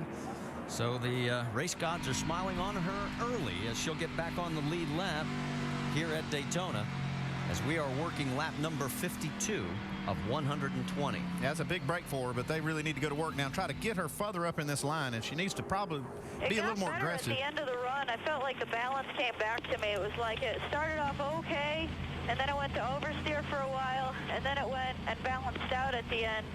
So I could keep my foot in the throttle more than everyone else, it looked like, because, I mean, I thought I kept a pretty decent gap once I got by. Hey, you did good. You just gotta really work on trying to get in there. I know if the car ain't right, you can't do it, but you just gotta really try to hustle that thing to where you can keep that gap. You got a car length in between that car. When you go into the corner, you want to keep it. That's what your main goal is, and that way both cars run faster. Yeah, it's almost like I get up behind them and I get like the arrow push and then it catches the oversteer or something. Because it's really just on the edge when I'm right behind people. If I just, you know, drop back a car length or two and go a little bit lower than them, I mean, it just feels 10 times better. Yeah, but she, like I said, you could hear Tony Jr. telling her she needs to be a little more aggressive to try to stay up with the cars in front of her and try to stay with faster cars. This car's going to drive like she's talking about no matter where she's running, who she's running with. But if she's running up a little farther up, she will, you know, at least not lose the draft. And it's the feeling she's got to get comfortable with, and she's not right now. Yeah, she has to, and she's talking about when she gets down underneath those cars that it feels better there, but you have to stay in that slipstream to really utilize the draft, and that's what she's going to have to really work on. Well, you can see Nemechek, Rains, and Sauter. They're going to finally make their pit stops as also Tony Stewart's going to come in. But you saw that it looked like the 18 stayed out of Kyle Busch. Yeah, he did stay on the track, but now remember, he made his pit stop a lot later than some of the other cars. There's smoke on the right side of your screen. A lot of damage on that 34 of Tony Rains. He came in second place. Joe Nemechek, Johnny Sauter. Bet you never thought we'd have that in a triple box, but there's your three leaders that came in. So let's give them their due. You see Carl Edwards coming off pit road just ahead of Tony Stewart. Here comes Nemechek out as well. 38 of Casey Kane. There's Tony Rains as he comes off. Kevin Harvick. How about the Nationwide Insurance race off pit road? And Dale Earnhardt Jr. picked up 4 spots. Carl Edwards picked up 6 from coming in. How about Legacy? Gains 10 spots there. 2 tires, as you can see, for Carl Edwards and none for Junior and Tony Stewart. So Greg Biffle right now is shown as your race leader with Kyle Busch and Brad Keselowski with Paul Menard, who started dead last in the field, now 4th. We have had 5 different leaders with 5 lead changes with the 3 cautions for a total now of 11 laps, soon to be 12. Our leader is Greg Biffle right now, as he's a few cars back. They're getting the wave around right there. Here he is in the 27 car. And Danica Patrick has moved into the 27th position. She got the Aaron's lucky dog. And let's take it back during the commercial break. We told you about how pit stops could be crucial. Let's show you what happened. Whoa. All right, you can go ahead, be easy on the motor. Switch. Had that been green flag, that would have been a disaster. Yeah, that would have cost her dearly there. And you got to be careful with the clutch and all the running gear right there. Like Dale said, these cars are geared real high, and it's difficult to get out of that pit stall. Yeah, and that's a natural thing that's going to happen after they tell you not to over-rev the motor. You're going to stall it out. That's not, that's partly being a rookie, but you see other guys. Carl Edwards did it a while ago, too. 2 waiver rounds to tell you about. 62 of Brennan gone and Stanton Barrett in the 31. We've got 31 total cars on the lead lap right now. 4 cars are out of the race. Bliss, Bain, Teague, and Chrissy Wallace. Men's college basketball action continues on ESPN Saturday primetime, and SEC Showdown. Number 12 Tennessee visits Rupp Arena to battle number 2 Kentucky. Saturday primetime presented by DirecTV. It's all part of Rivalry Week, presented by Cisco on ESPN at 9 Eastern. Coverage begins with College Game Day, driven by State Farm. tomorrow at 8 Eastern. For more, just log on to ESPN.com. Let's check in with Dr. Jerry Punch. Guys, remember we told you Kevin Harvick had made a major investment in the offseason with a new pit crew to see how they would do. Here's what he had to say about their first stop of the year. If we lose this race because of a pit stop, I'm going to have a freaking heart attack. Yeah, 10-4. Hopefully they got that bad one out of the way. We'll hopefully get her done from here on out. Stop coaches, new shoes, higher salaries, slower pit stops. Doesn't add up. I think you guys are getting tired. Everybody laughing on you at you on pit road. Obviously, Kevin, not a happy camper right now. As we go back to green flag racing, it's Biffle, Kyle Busch, Menard, Keselowski, Riggs. That's your top 5. Harvick is all the way back to 13th. That's why he's mad.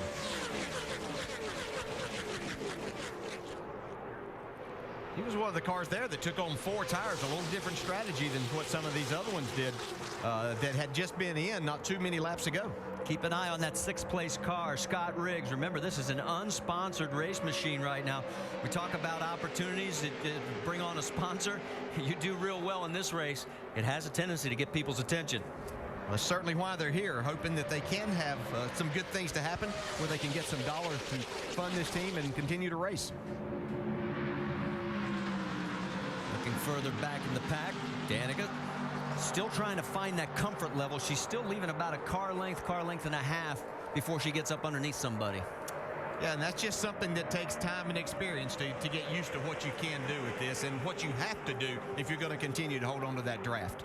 Well, what's going to happen? You see a big pack right now. That's going to separate. You're going to have probably 2 or 3 packs in about 10 or 12 laps.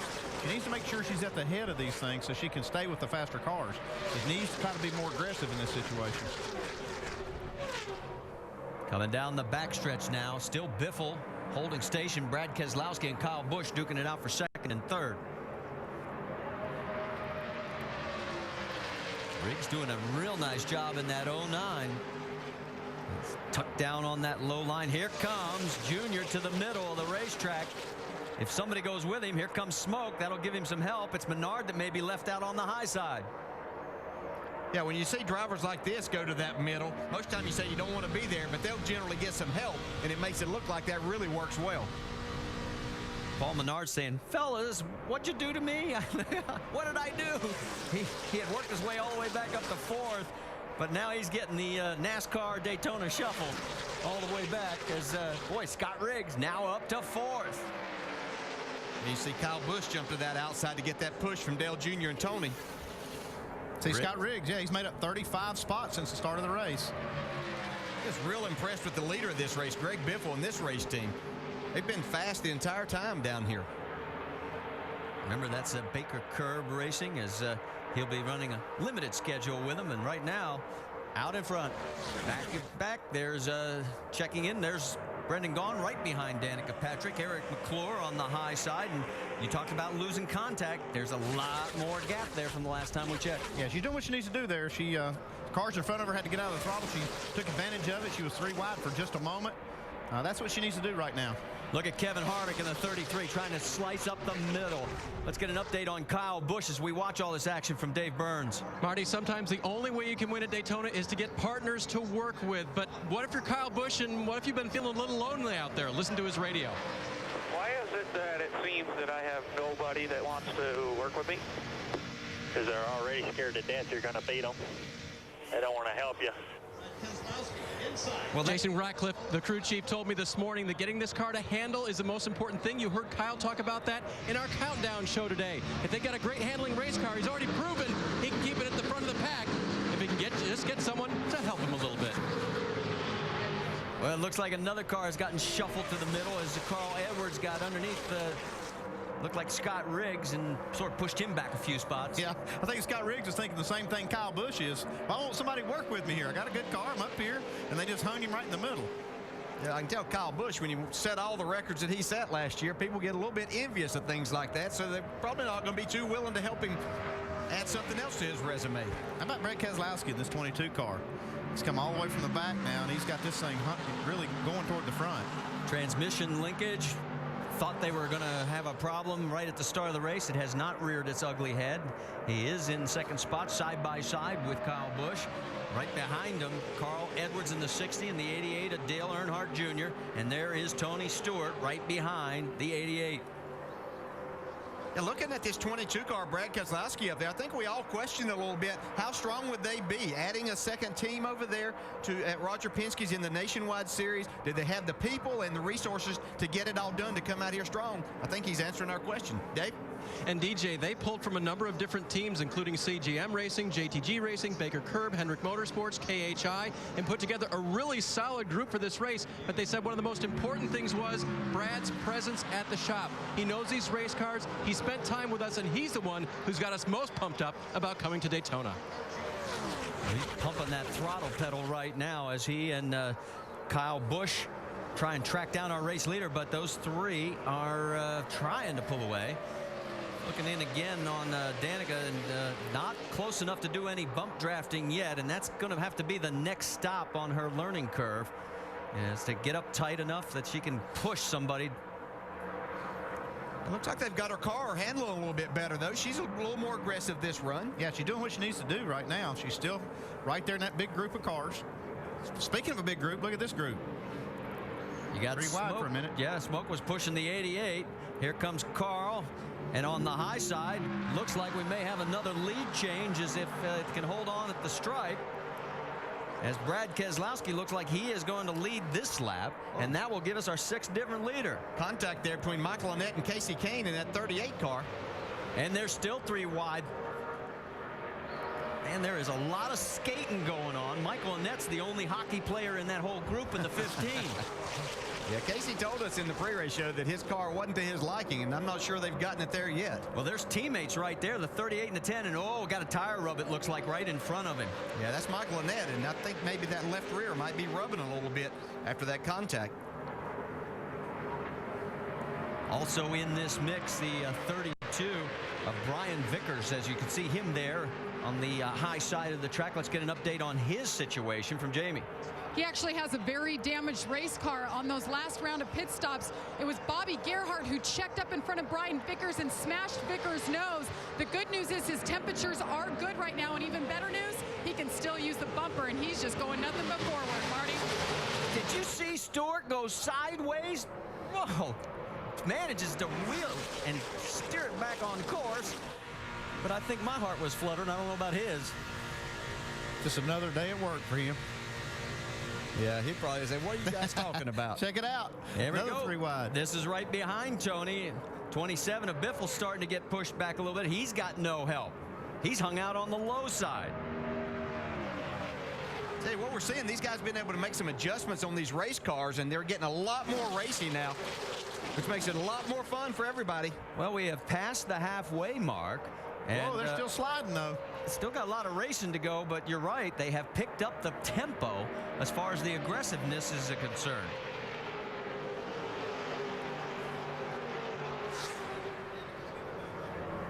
Tony Stewart looking to go underneath the 22. As this battle up front, we keep swapping the lead. This could be our 7th lead change if it holds at the stripe.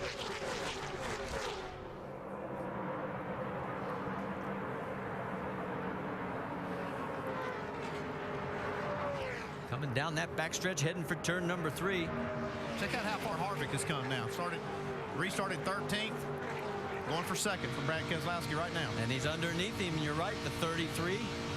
Kevin Harvick doing the job out on the track. You heard the displeasure of the last pit stop. Tell you somewhere else that Kevin Harvick's been getting it done. That's at the shop. The top 2 cars came out of KHI. Yeah, and you don't like those bad pit stops, but sometimes there's nothing like a little bad effort there, or you can fire it up. Yeah, get that driver going. So the guys that are running 1-2 have won the last 5 nationwide races here at Daytona in February. Tony Stewart has won 4 of them, and in 07 it was Kevin Harvick. One guy who would love to win for his first time here at Daytona is in that 60 car, Carl Edwards. He finished 2nd last year to Stewart by 68 1,000th of a second. Kyle Busch down right behind him. Right now it looks like the 22 needs some help from Dale Jr. They both have slid back a little bit. Yeah, and I talked about these cars driving better, but I tell you what, these guys are wheeling these race cars. They are sideways. They've just got them better now to where they can hang on to them. 61 of Josh Wise is doing the smart thing. He's getting up way high and saying, fellas, go on by.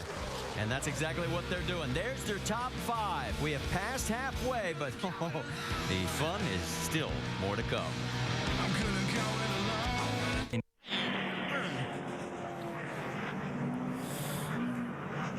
Multiple car crash, including Danica Patrick, among many others, here on the front straightaway. Brian Scott, the 21 of John West Townley. Colin Brown, the 31, is also in this mix of Stanton Barrett. That's what's left of the right front corner of Danica's car. Yeah, this all developed in front of her. This crash did. She did a good job of avoiding most of it, but then just couldn't avoid all the cars in it. Also in it is the 61 of Josh Wise, the 48 of Johnny Sauter. This is going to be a long one. Wheels to the left. Go again. That's what's left of Josh Wise's car. And there is Ricky Stenhouse Jr. And his debut here at Daytona is pretty well torn up, and he's on fire. Back to the 6. The 6 is on fire. We've got parts and pieces all over this racetrack. And there is the fire still going. Stenhouse is out of the car, but this baby is burning.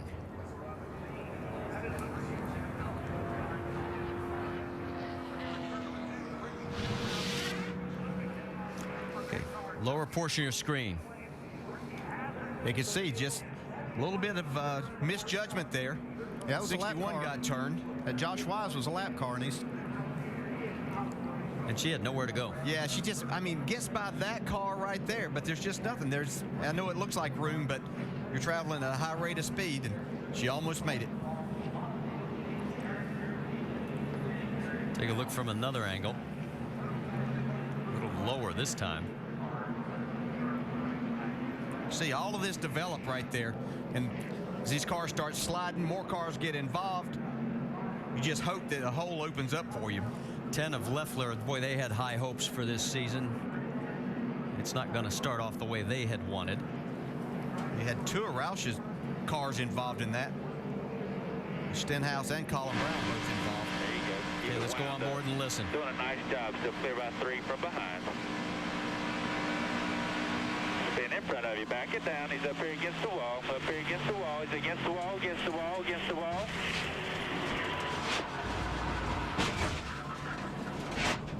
I thought she did a good job, but just nowhere to go. I mean, yeah, not just so much that's all that you can do. Is just hope, and you know, there's very little visibility that you have there. Again, even though you're slowing down, see right here, just didn't have quite enough room. She could see the cars on the left and knew she couldn't go there, so she just had to try to hold it and hope that that hole cleared out.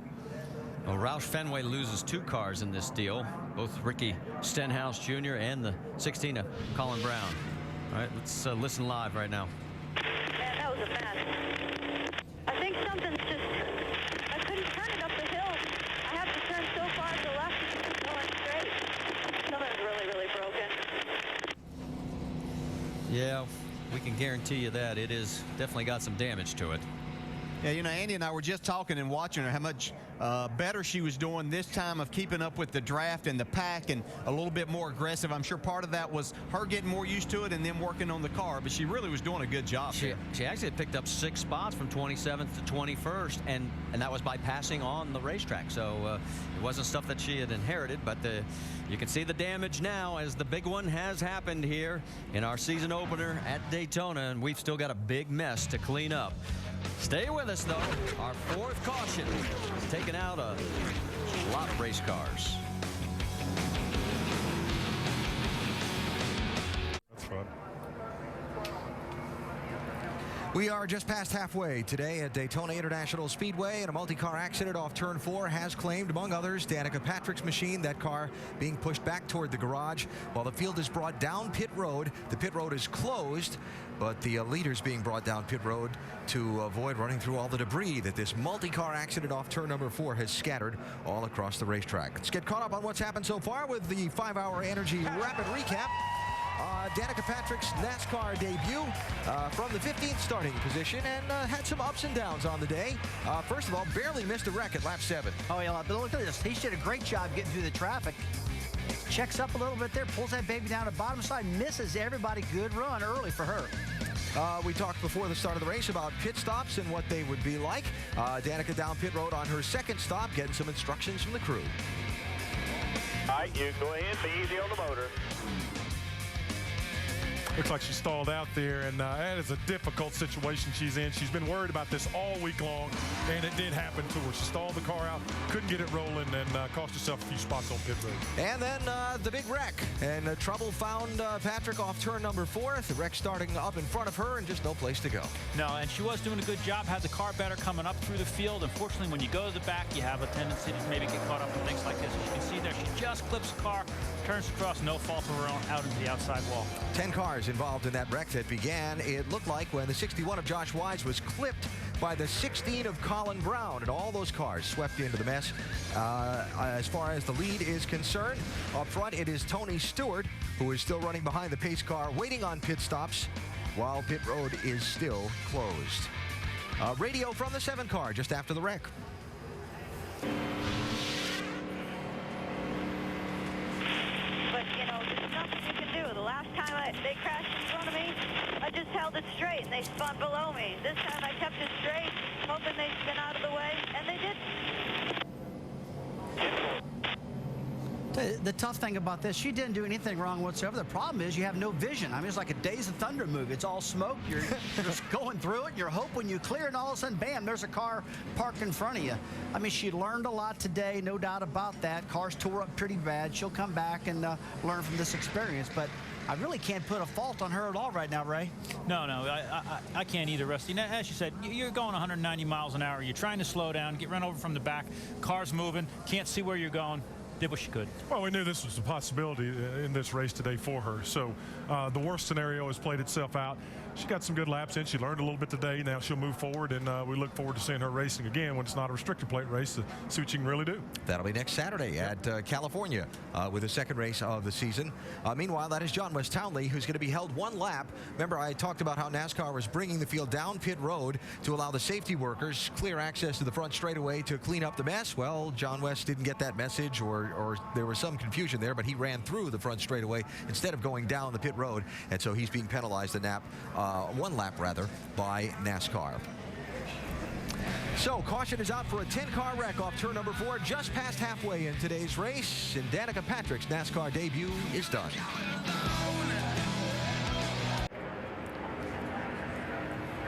Still under caution here at Daytona International Speedway. Pit road still closed while Danica Patrick talks with Tony Eury Jr. about her Daytona experience and the experience that ended it in the big 10-car pileup off of turn number 4 just a minute ago. Yeah, just found herself in the wrong place at the wrong time, even though she was doing a better job getting her car up to speed and trying to race with some of these guys, and just had nowhere to go. Now you see Josh Wise come off of turn 4, gets tapped behind from Colin Brown. All heck breaks loose. Everybody's involved in it. Both the Roush's cars are tore up, and Danica, no place to go. Got the right front fender took off, the suspension.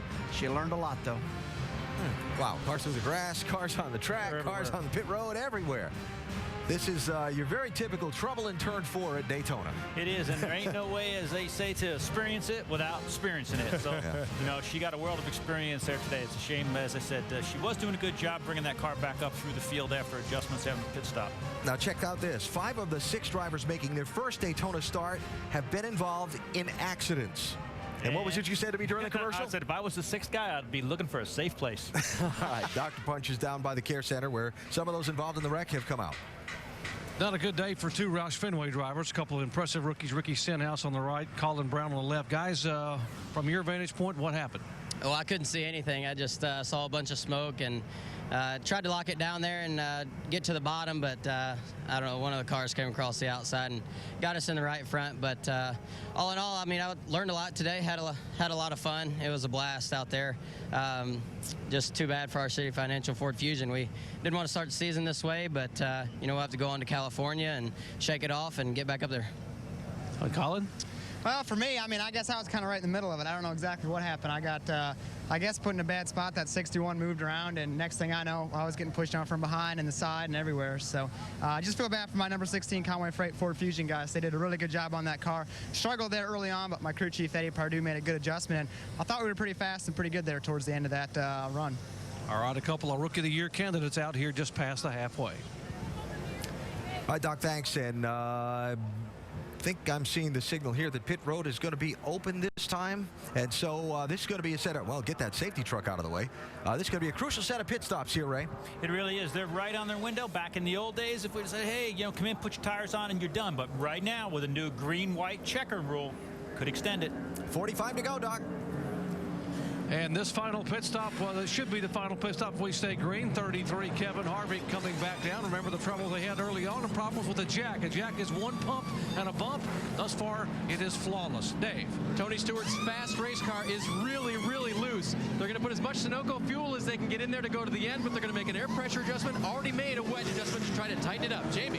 Carl Edwards wants to free it up a bit. Track bar adjustment up. Sunoco fuel, 4 tires. They told him to save fuel, be cognizant. 12. And he has a little bit of trouble going up. 14.5 for Carl Edwards. All right, so Edwards got to the scoring line at pit exit first, although had that hiccup trying to stall it. Everybody with 4 tires, and again, Kevin Harvick now going to be in the 4th position, and Tony Stewart, the big loser on that round of stops. Tell you what, that's what you got to do, though. No 2 tires, none of that stuff. Just pour 4 in these things, pack them full of fuel, because it looks to me, Ray, they're going to be able to go all the way if they choose to do so. Tires are very, very important here. If a caution does come back out, they need to come back down, get some tires on that thing, because handling is going to become an issue late in this race. And we got to remember, we saw earlier that the 88 and the 4 chose not to take tires, so they could have an extra set of tires. Quick reminder before we get the restart that the NHRA season is getting underway out in Pomona, California. As always, it's the Craig and O'Reilly NHRA Winter Nationals, qualifying 11 Eastern tonight here on ESPN2, and the finals 8 Eastern time on Sunday. After a rainout last night, the NASCAR Camping World Truck Series runs its season opener here at Daytona tonight. Little day-night doubleheader in Daytona. That's on speed at 7 Eastern time. Tomorrow morning, the Daytona 500 preview edition of NASCAR Now at 9 a.m. Eastern on ESPN2. I got to get you out of bed early, Brad, for Sunday morning work. No problem. We can do it. And then the Monday roundtable wrap-up of the Daytona 500. That's 5 Eastern time. Next weekend, it's on to California with NASCAR Nationwide Series race number 2. That's Saturday at 5 Eastern with NASCAR Countdown on ESPN2. We got a lot going on in the next few days. We got a lot going on after this restart with 45 laps to go. So let's head to break with this latest round of pit stops, and Mark Hollywood Armstrong take us for a trip. Okay, guys, here we go. Just need a nice, smooth stop on the 5-hour Toyota. Kids, don't try this at home.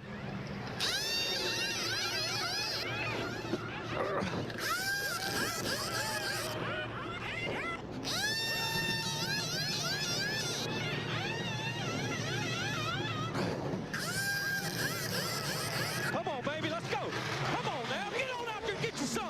Get you some. The hand is quicker than the eye. Want to know why Carl Edwards is the leader? Tony Stewart's a little bit further back. Let's take you to the pit stop. This is how important they really are. Watch the right front on the number 4. This is a problem. Yeah, you can see right here, they're making the right side stop. They get it up, get the tire off. Everything's clean so far. Right there, they have a hard time getting that tire in that hole now. That fender is so tight. These speedway cars, you get so much gain from those cars having those tight fender wells, but it can really hurt you on these pit stops. So Tony finds himself back in 7th, and look at the difference, 17.2, 3 seconds and change.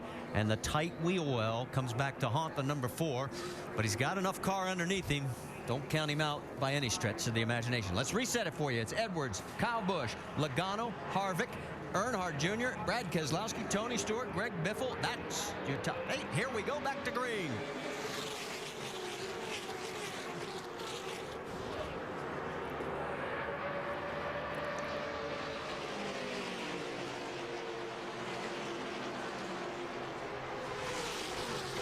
Busch has got the high side working this time. Harvick right behind him, but here comes Edwards right back. Yeah, on these restarts, it's just a matter of who gets a good push, who's going to be able to get out front.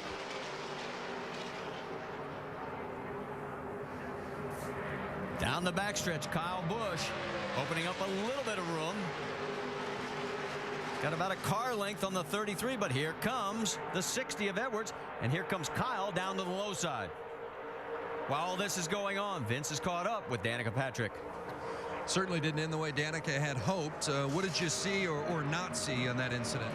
I think it was not see. You know, in the very first accident that happened in 1 and 2, cars came together, smoke, and I just kind of like let off the throttle and slowed down, and they slid down the track. And then this one, you know, there's smoke and I can't see anything again, and you know, I try and just slow down and roll it through the corner, and then, you know, and that time it, you know, we all hit. So that's the tough thing about this racing. I can see what they've all said all along with these big tracks is, you know, smoke comes up and you're running so close out there that, you know, there's nowhere to go. But the disappointing part more than anything is just that, you know, I missed out on getting, you know, 40 or whatever laps left of experience that I could have got, and the car was finally, you know, where I liked it, and I felt confident as a driver to be able to run in a pack, so I was finally kind of getting the hang of it. Albeit a shorter experience than what you wanted, what do you take from today? Well, I can tell you that I'll be a lot more confident and prepared for next year.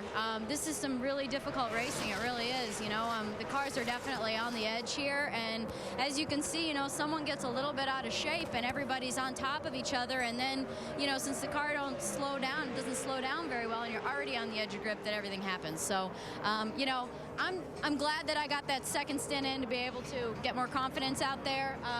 But it's never fun when, you know, crash up a perfectly good car that wasn't your fault.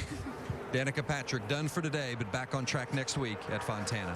Marty. Welcome to Restrictor Plate Racing. And boy, take a look at the action that we have going on up front. It is our 10th different leader, 12 total lead changes. The record is 12 leaders, set back in 1995. It's Edwards, Kyle Busch, Jr., Harvick, Stewart, Vickers. That's your top 6. And we want to salute DirecTV for our aerial coverage. DirecTV, it'll change your life. Call 1-800-DirecTV.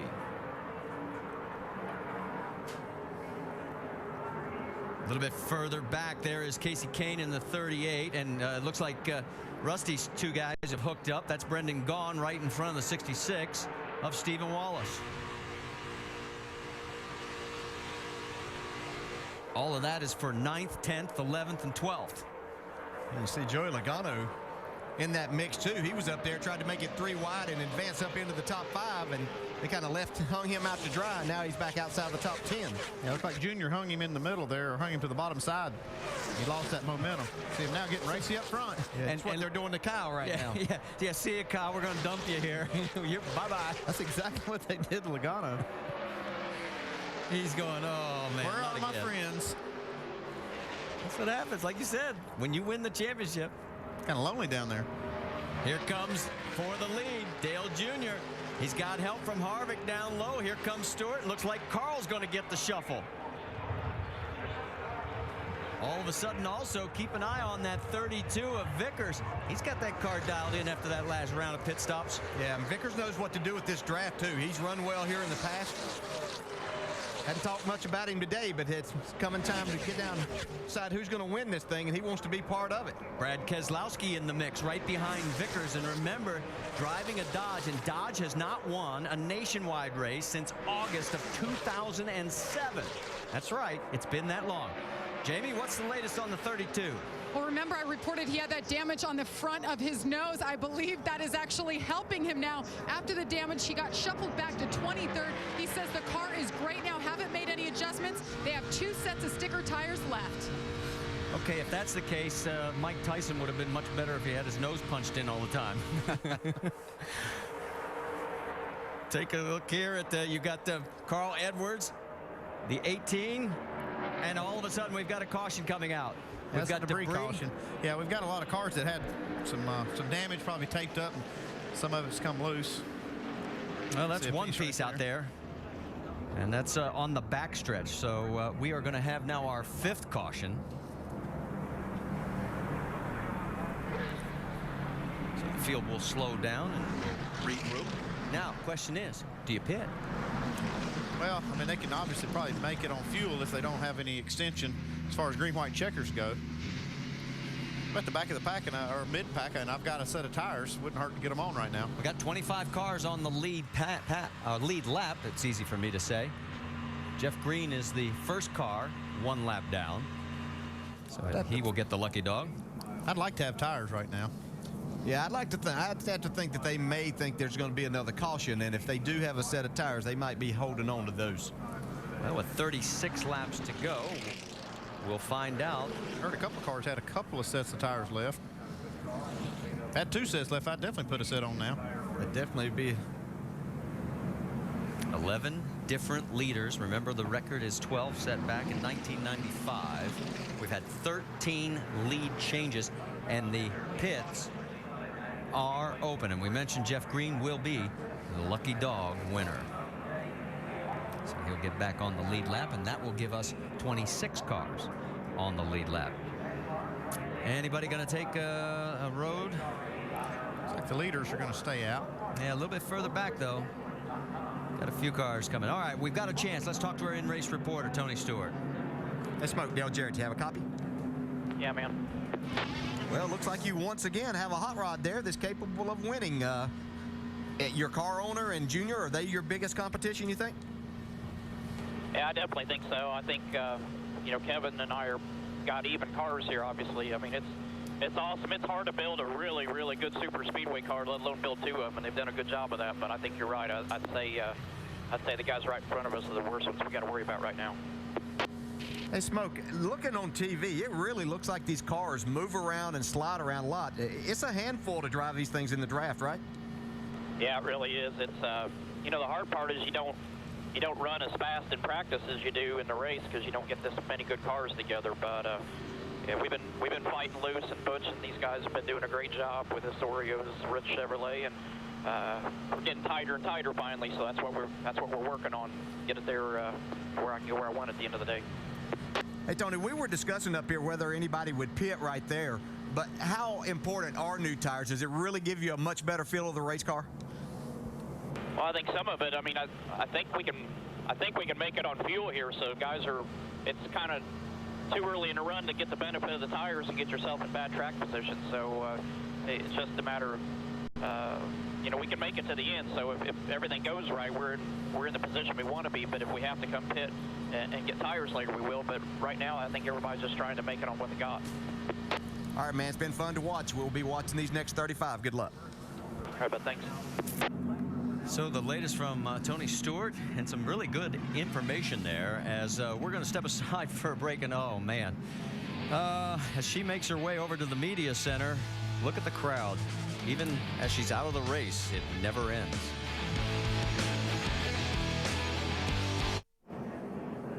Welcome back to the NASCAR Nationwide Series opener here at Daytona. And make sure to go to NASCAR.com for all your latest NASCAR information. Lights are out on the pace car. And Dale Jr. is our race leader right alongside Kevin Harvick, who is a 2007 winner here. Tony Stewart, who has won 4 out of the last 5. And right behind him, Brian Vickers. We got a report from Jamie a little during the break. Vickers said, hey, what happens if we go 3 green-white checkers? Do we have enough fuel? And there's some other teams that, if that really were to come into play, it might be a key factor. Yeah, they're thinking about it. They don't, right now they're thinking about just going the distance, but, you know, they're thinking about the possibility of having to go the extra distance. Well, we're about to find out. Also, can Dale Earnhardt Jr. win again in the Nationwide Series? It would be his 6th in this series here at Daytona. Boy, what a boost that would be for his 2010. Oh, certainly would, but pretty interesting. The guys we've talked about the last couple of days that have won the last 8 are up there right now. There they are. Top 1, 2, and 3. Total of 26 cars on the lead lap. 12 cars are out of this race. Most of those in that 10-car pileup. Pace car getting ready to make the dive toward pit road. Dale Jr. has chosen the low inside line. Brings him to the stripe. Green flag is out. We're racing again here at Daytona with 32 laps to go.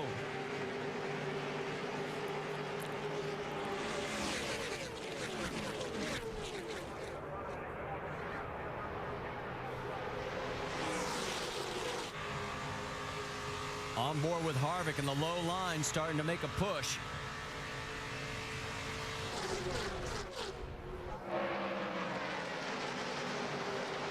Just got word Brian Keselowski is going to get a pass-through penalty. He is 13th right now. He had a good run going. He passed before the start-finish line. Yeah, the problem is he got hung behind the one car, James Busher, who's having a problem on restarts. Didn't get going very good at all, and Brian just went around him, and they got penalized for it.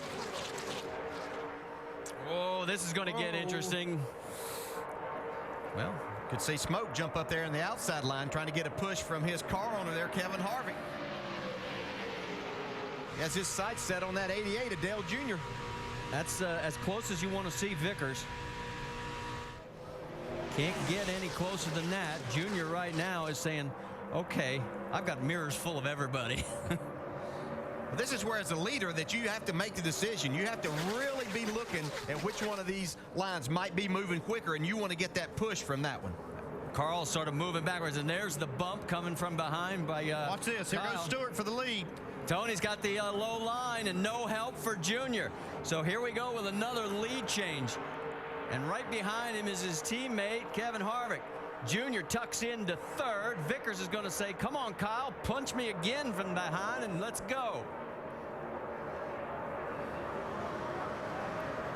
It will be our 15th different lead change between 11 leaders.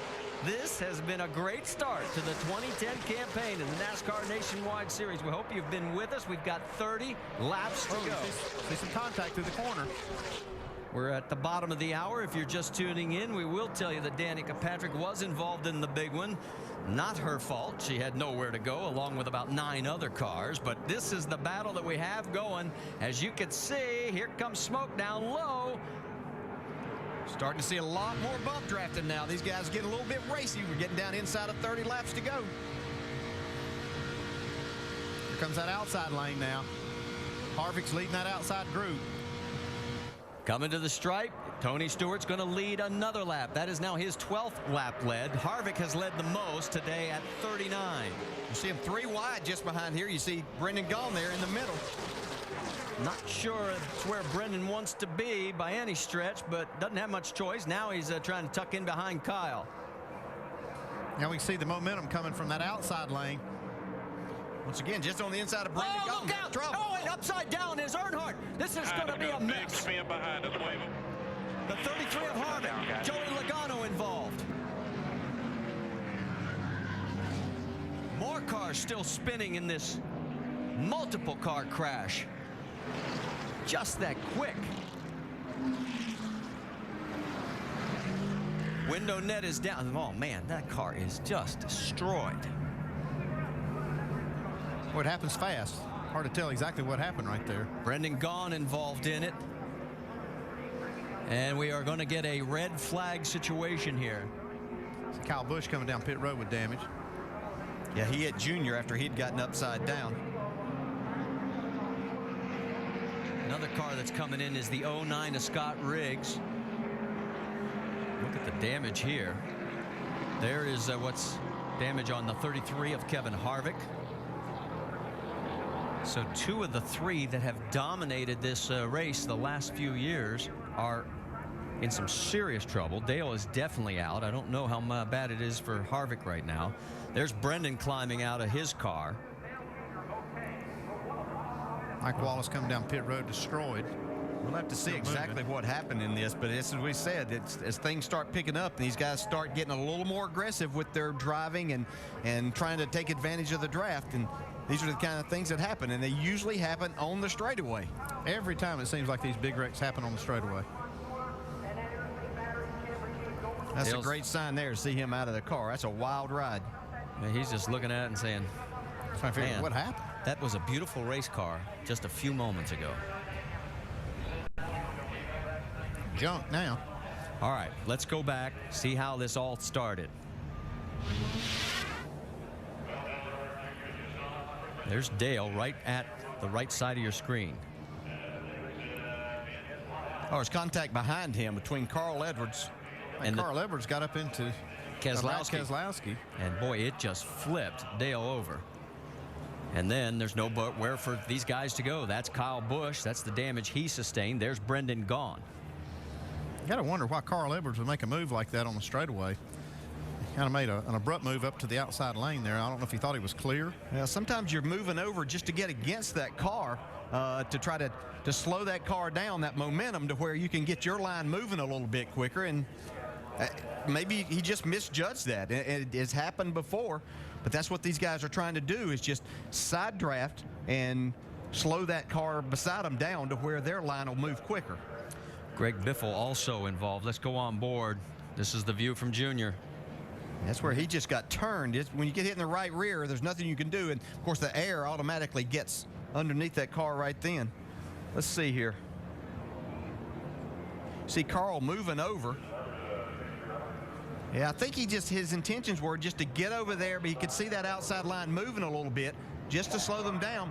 And I don't know if Brad came down just a little. Nothing that Brad was doing wrong, but it only takes just a split second of both of these drivers moving in the same direction, and that creates the contact.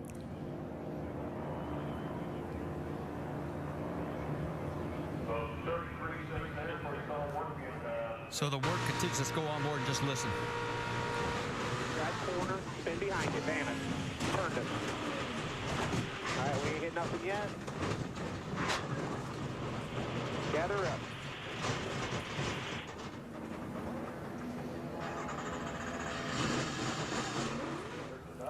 It's from high above.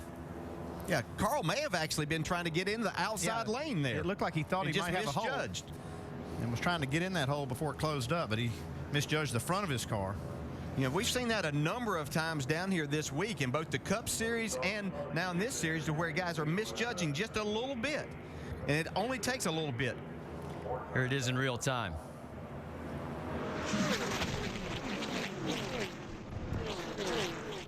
Yeah, I'm going to say, I think it's just a product of this restrictor plate racing. The cars are all bunched up. And just misjudging by a few inches can create a situation just like this. If you were with us for Countdown, there was a really strong interview by Marty Smith with Dale Earnhardt Jr.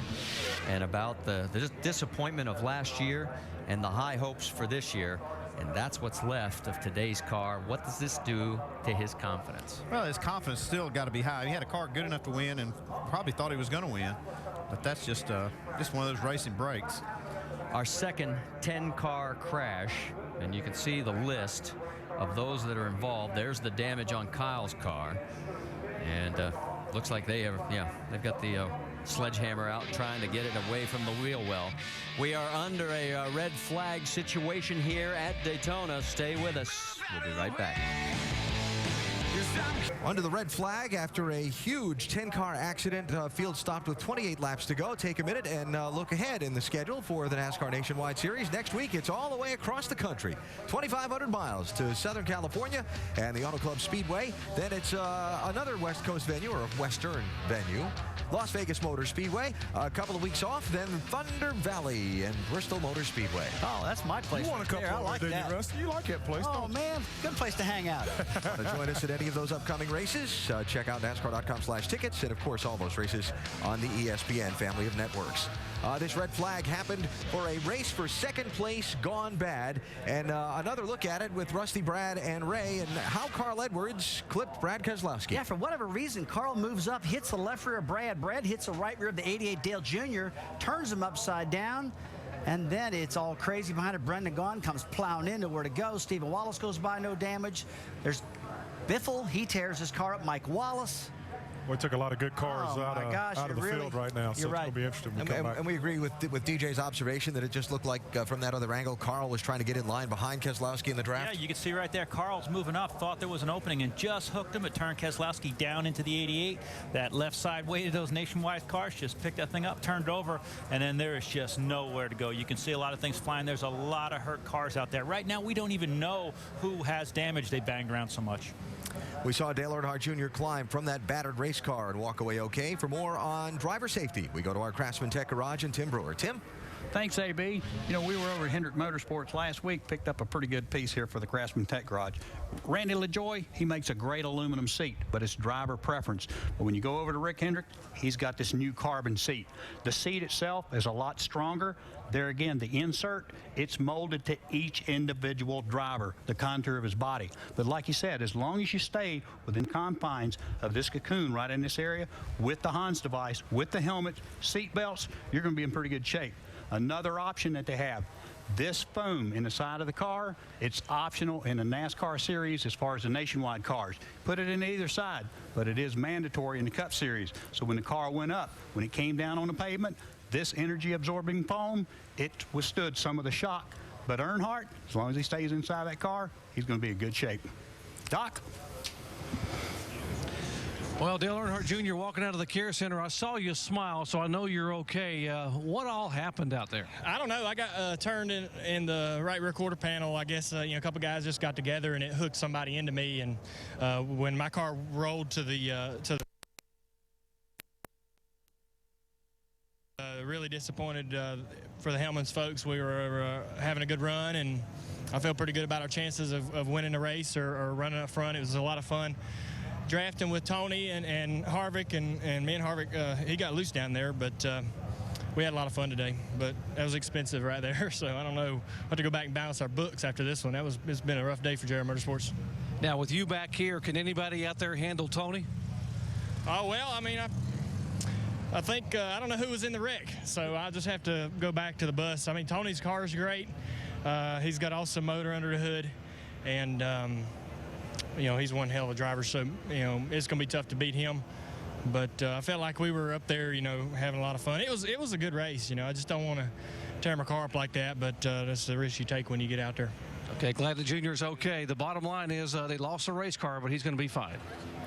Good to see that Dale Jr. is okay. You know, watching the different angles of this replay gives you a couple different things to think about, Rusty. You were watching that angle. Yeah, it actually looked like the 22 car, Brad Keselowski, was coming off the wall at the same time that Carl Edwards was going up, and they just collided. I mean, I can't say that's all Carl's fault. One more time, let's take a look at this. A little bit of that side drafting going on, like DJ was saying before, everybody trying to get close to the fender of that other car. Yeah. And you could be right there. That's really interesting. I think it's just the turbulence in the air, both of those guys sucking up to one another, and just created a bad situation. Keselowski coming down to try and side draft off of Junior while Carl Edwards was trying to get in line behind him, and it didn't work out, particularly for Dale Jr. and Brendan Gaughan. Doc?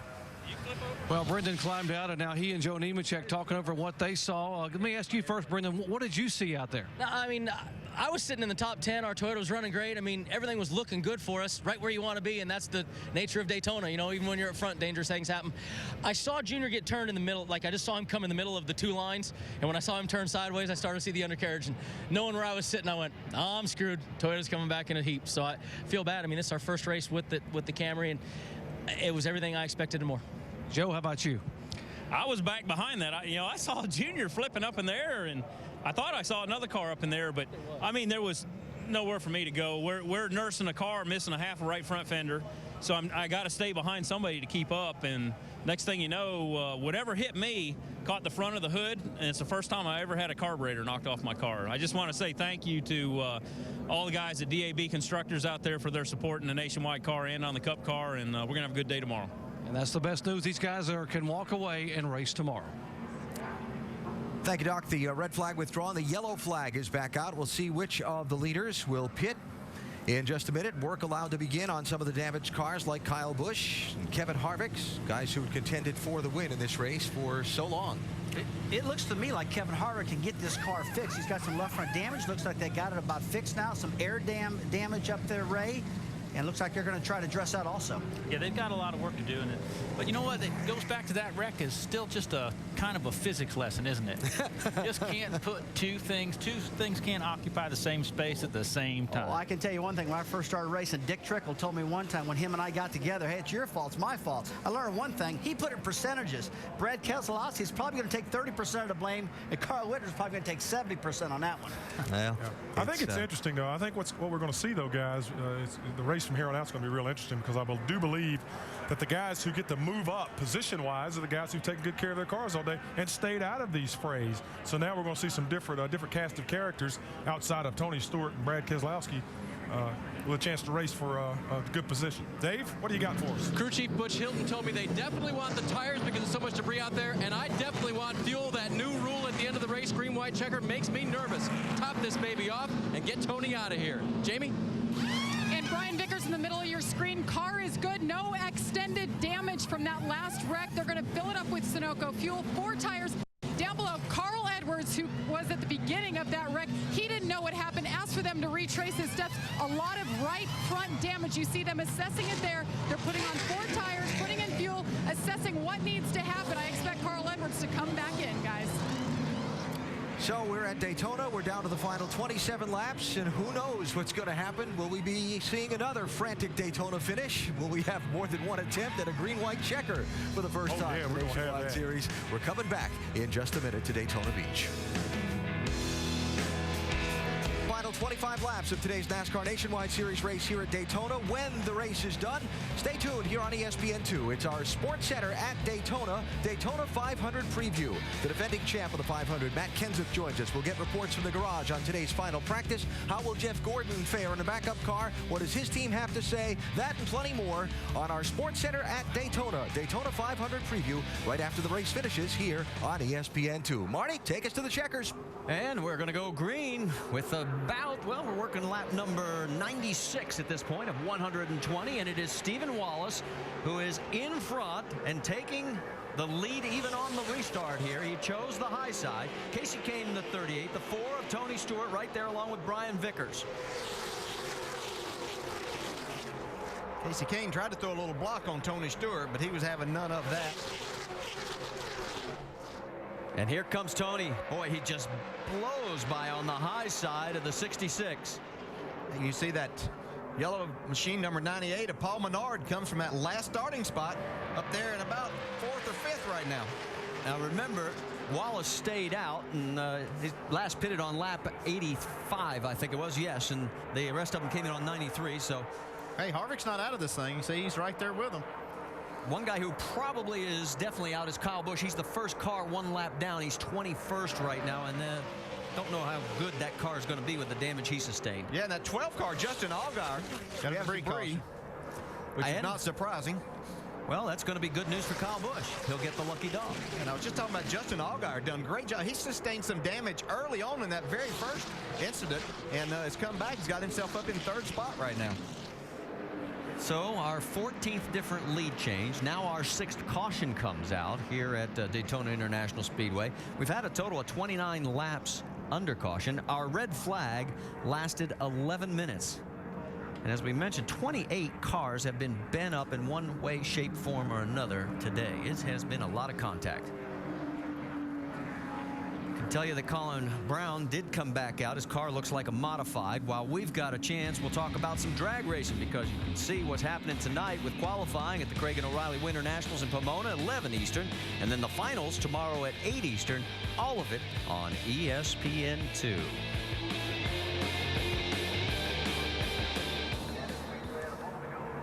So that will give us 21 cars back on the lead lap with Kyle getting the lucky dog, and there he is. And like we said, we're still not sure how aerodynamically sound that vehicle will be. Yeah, that's one of the problems. NASCAR needs to make sure when these cars leave the pit area that they got all these panels secure, because if not, they're going to have a debris caution about every other lap until they clean this up. There's a lot of cars running cripple out there. Yeah, they are. As I look down the list to see, we showed Morgan Shepherd back at the start of this race. Wasn't able to start at the very beginning because he had a problem. But he did get it on the racetrack, and now he's sitting in the 23rd spot. And you say, well, that might not be so great, but somebody that's trying to run that has a very limited budget, each one of these positions means a good bit of money. Well, we've got a chance with us under our 7th caution. The record's 11 back in 2006. We got a long way to go to catch up there. Let's talk to our in-race reporter, Tony Stewart. Tony, Dale Jarrett, you have a copy? Yeah, man. Well, he always said that being out front was the safest place to be. I guess that's definitely true a few minutes ago, huh?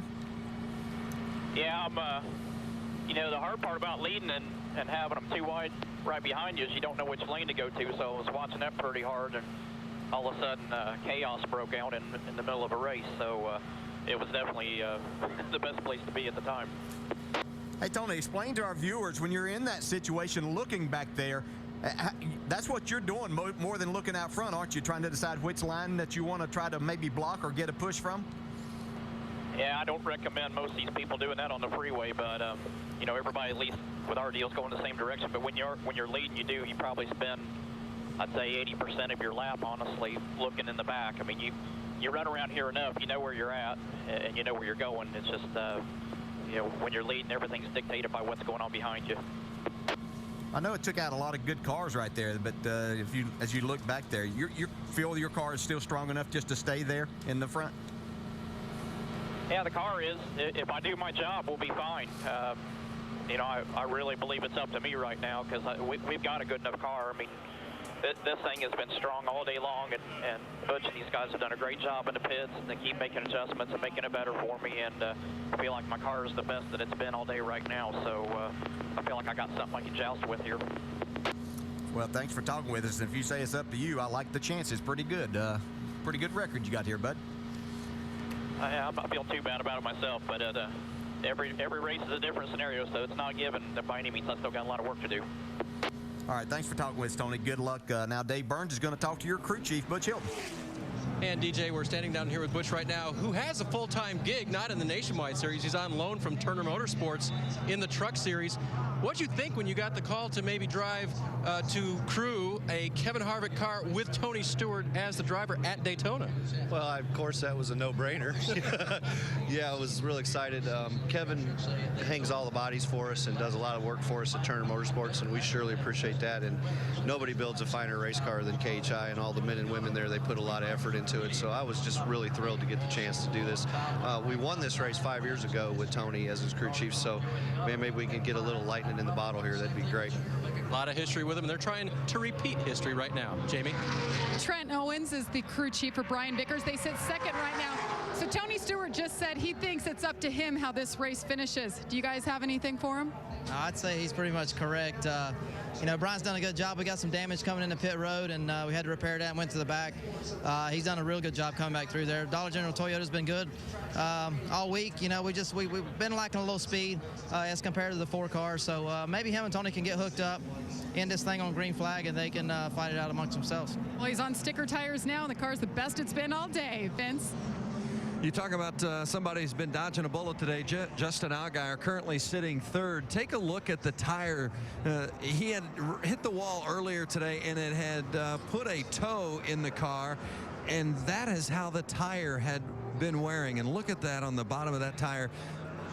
They ran about 20 laps, believe it or not, on that tire, and were able to get it in, get the damage fixed on the race car, get fresh set of tires on. So Allgaier now looking pretty good, sitting third right now with fresh rubber. Doc? Well, Ernie Cope and these guys up here in Kevin Harvick's pit have had to repair 3 of the 4 corners of his Chevrolet. And now Kevin talking to Ernie. Ernie, how good is the car? How close have you gotten it back? I believe we got it good. We just did 1 lap there, and he said it drives just fine. So if we got it back to handling how it did before, I feel we can get back up there and contend for the win. So if you get back up there, can you handle your teammate, Tony Stewart? I don't know. It'd be fun to get up there and race with them. I think if we get up there, I think we'll give them a go for it. Okay, and Kevin Harvick, by the way, very comfortable and very excited about how well the car is handling just on the 1 lap of speed. Harvick in 11th position right now as we get ready for the restart here at the DRIVE4COPD 300 at Daytona. And a couple of shout outs. How about Paul Menard? Started dead last in this field, has worked his way back up to 5th. Move a couple of spots back to 8th, and look at the 26 of Brian Keselowski. Now, remember when he got the pass-through penalty? Sometimes penalties end up helping you. He missed the big wreck because of it. Yeah, the circumstances have definitely worked out for Brian Keselowski. See what he can do with it here. Brian's best finish ever, 10th at Memphis, and that was several years ago, back in October of 2007. So this could be a very big payday for the 26 team with Brian Keselowski. Lights out, as we said on the pace car. Let's reset it for you. You've got Tony Stewart on point, Brian Vickers, Justin Allgaier 3rd, Casey Kane 4th, Menard is 5th, Stephen Wallace 6th, Logano is 7th, and as we mentioned, Brian Keselowski is 8th. Michael Annett and Brian Scott round out your top 10 as we will have 20 laps to go here at Daytona when we go back to green flag racing. Yeah, you throw out Tony Stewart, Brian Vickers, and Casey Kane there, and it's not guys in the rest of that top 10 that you would normally talk about here at Daytona, but they got a great opportunity. This is restrictor plate racing. Anything can happen. Usually does. Well, and just back you up on that, the cautions come out in the last 10 laps in 9 of the last 10 Daytona races. We've got 20 to go now, and we're back to green flag racing here at the World Center of Racing.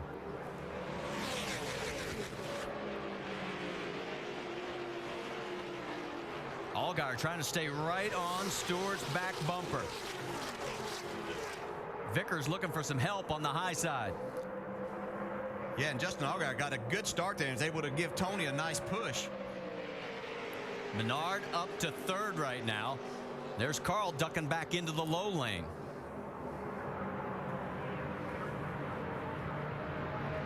Boy, for some reason, Vickers looks like he's just got an anchor tied to him right now. Yeah, and I'm not sure how good his car is. We saw some damage on the front, and I'm not sure how good his car is going to be out front. He's going to have to wait and be patient and try to get himself up there late in the race. I'm not sure that he's fast enough to stay out front for very long. Yeah, if he could find a good place to tuck in, like right here, if he could find a hole, get somebody in front of him, take some of that wind off the front of the car where he has the damage, he can keep up with this group. Casey Kane getting a little loose, trying to keep from running up on him. In that second line now on the high line, Stephen Wallace takes over the point, and boy, that line doesn't seem to be able to push very fast, very far. I see the Keselowski's running together, Brian and Brad. When's the last time you saw Brian in front of Brad? He's liking this. And that's no slam against Brian. Brian. Give me a shove here. Let's go. And Brad saying, come on, dude. See you, brother. Don't hang me out. Bye-bye, bro. If you can't count on your brother out here, who can you count on? That just proves it right there. You'd hang your brother to win a race, wouldn't you? Yeah, pretty much. Unfortunately, Brian is really hung out now by everybody, and he's backing up. There is Menard as he has dropped back a few spots. Let's get an update on his car, Dave. And just think how the weekend's gone for Paul with the rain out on Friday. His team had to do some negotiations to even find him a spot in today's race. Then in the second caution, he's involved and they're fixing damage. You can see the tape on that yellow car that they fixed. The rest of the day fairly quiet, and they pitted for fuel on lap 93, which means they'll be good to go at the end if we get 1 or 2 or maybe 3 attempts at a green, white checker finish. Tell you what, Kevin Harvick's not out of this race by no means. His car looks really fast right here. He's just looking for an opportunity. Yeah, he has moved back up into the 6th position. Right in front of him is Casey Kane. Still in front, though, is Tony Stewart. He is the man to beat right now. Yeah, another driver that I see up there is the 20 car, Joey Logano. If he can get a little bit of help, he might have something to say if Tony Stewart's going to win this race or not. How about Kyle Busch? He's up to 10th, guys. Remember, he got the lucky dog, and he comes back, and I mean, they worked on this thing as soon as the red flag was lifted. He's backing up a little bit there as he drifts up, but still. Oh, the right front of this car was destroyed. And for them to get it fixed, to get that lap back, and to now be contending for just a top 10 spot's a miracle. Well, he dropped back to 12th as he got high on the track. Now he's back in line. Next time by, we'll have 16 laps to go.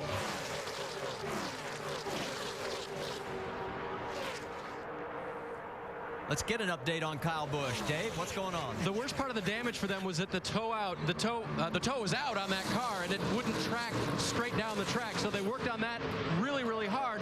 And Kyle just came on the radio and he says, I might have a tire down, but DJ, when that car's been worked out as much as it has, and when it's as out of sync as it is, you feel a lot of things under there, don't you? Yeah, you really do. And even though they might got the toe back, something's bent there to create that situation. So you're going to get a lot of different feels. Yeah, he's probably just going to try to hang on here and get the most that he can out of it. Yeah, with that damage, and especially the sheet metal damage up there on the right front, he's likely got some kind of rub, and you don't want that thing to blow out, that right front tire to blow out. Well, the other thing we're seeing is some of that tape is starting to come off and get loose, which means air's getting in underneath, and that's not good for the car either. Don't forget, we've got right after our race, Sports Center, a special edition from right here at Daytona. Alan Bestwick getting ready to bring you all the latest news on what's going to happen tomorrow. And look at this action out on the track, nose to tail. It is getting very good. Okay, we're 15 laps to go, Dale. I mean, what do you want to do? What position you want to be in at this point? I like where Justin Allgaier sitting right now, to be quite honest with you. But I see him getting really racy here. Some guys getting antsy, wanting to improve their position right now. I'm not sure that we've seen our last caution. Now remember, Allgaier's never won a Nationwide Series race. He is the Rookie of the Year from last year. That Harvick just jumped out of lineup on the outside now, looking for another spot. He's going to need some help, or it's going to cost him. He's on the outside of Casey Kane. If he can get some help from behind. Now, I said that about Allgaier. Now, give me Tony Stewart out front about any time, but I'm saying if anybody's going to try to make a pass, I like where Allgaier's sitting. Harvick gets the help from Brad Keselowski. Will it be enough? Well, Harvick had to do something. He knew he couldn't win the race from the position he was in. He's got to move up in this line. He cannot get past the 38 of Kane. Now he's in trouble. He's got another car coming up underneath him there, and they may get shuffled back even further. That was Menard in the 98. Yeah, the problem he's going to have is his own car is pulling this group so fast, it's going to make it tough to go on that outside line and make a pass. And you got some of these cars running behind Tony Stewart that are pretty satisfied to be in the position they're in. They're not going to pull out and get racy now where these cars can catch back up. This time by 13 laps to go. Harvick still on that high side. Keselowski right behind him, trying to get some more help from Annette, who's third in that line. Well, I saw Logano give just a little bit of an opening. You got to be careful, especially through that tri-oval, that you don't give somebody that opening. Brian Vickers had a notion to stick his nose in there, try to take that spot away on the inside. Take a look at some of these shots we're seeing. I've never seen so much tape on the front of race cars at Daytona in my life. You see this maybe at Martinsville, but they all look like short track cars banged up out there.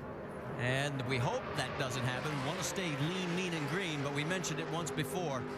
9 of the last 10, we've had a caution in the last 10 laps. It's caused we get very racy, very racy. You can see Harvick make a little more ground there whenever Brad Keselowski was able to stay right on his bumper, but once he moved back away from him a little bit, he kind of stalled out. But Harvick's waiting on the cars up front behind Tony Stewart to get antsy. Now move out of line.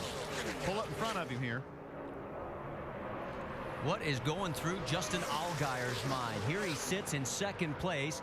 12 laps remaining from potentially his first win, and the first win for Dodge since 2007.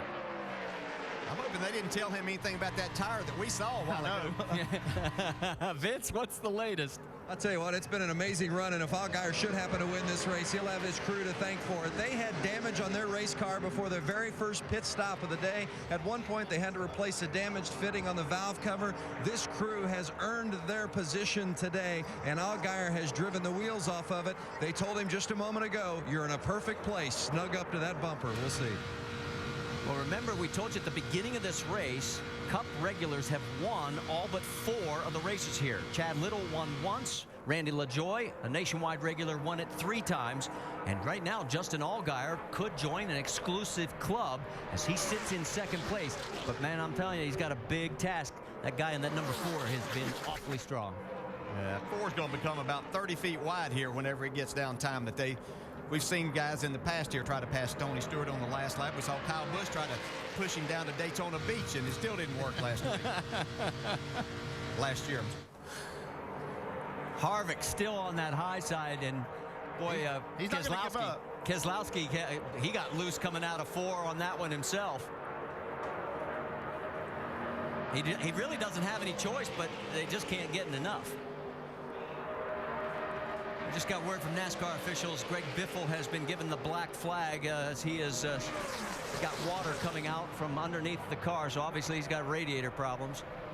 So end of the day for Biffle, who looked very good early in this race until he too got into one of the actions, the last big one.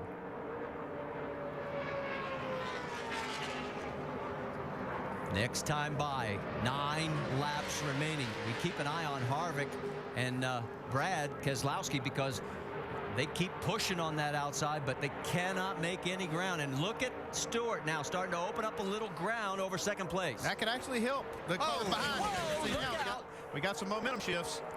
Logano. I'm not sure that's going to work, though. Here comes Vickers tucking up. Whoa, and he gets into Allgaier. Casey Kane had to get out of the throttle. He got bumped from behind. This is helping Harvick, just like you said. Allgaier showing me a lot, guys. He's saved this car twice so far. This is exactly what Kevin Harvick's looking for, is for things to get racy up front. Vickers Menard on the is inside. in the middle. comes Menard on the inside. Right behind him, the 60 of Carl Edwards. But Allgaier stays in second. Logano way on the high side. He may get shuffled back. Look at Harvick thread the middle. Harvick's now hooked up with Vickers in the middle. 3 wide coming out of the corner. Oh, look out. That was Kane getting loose.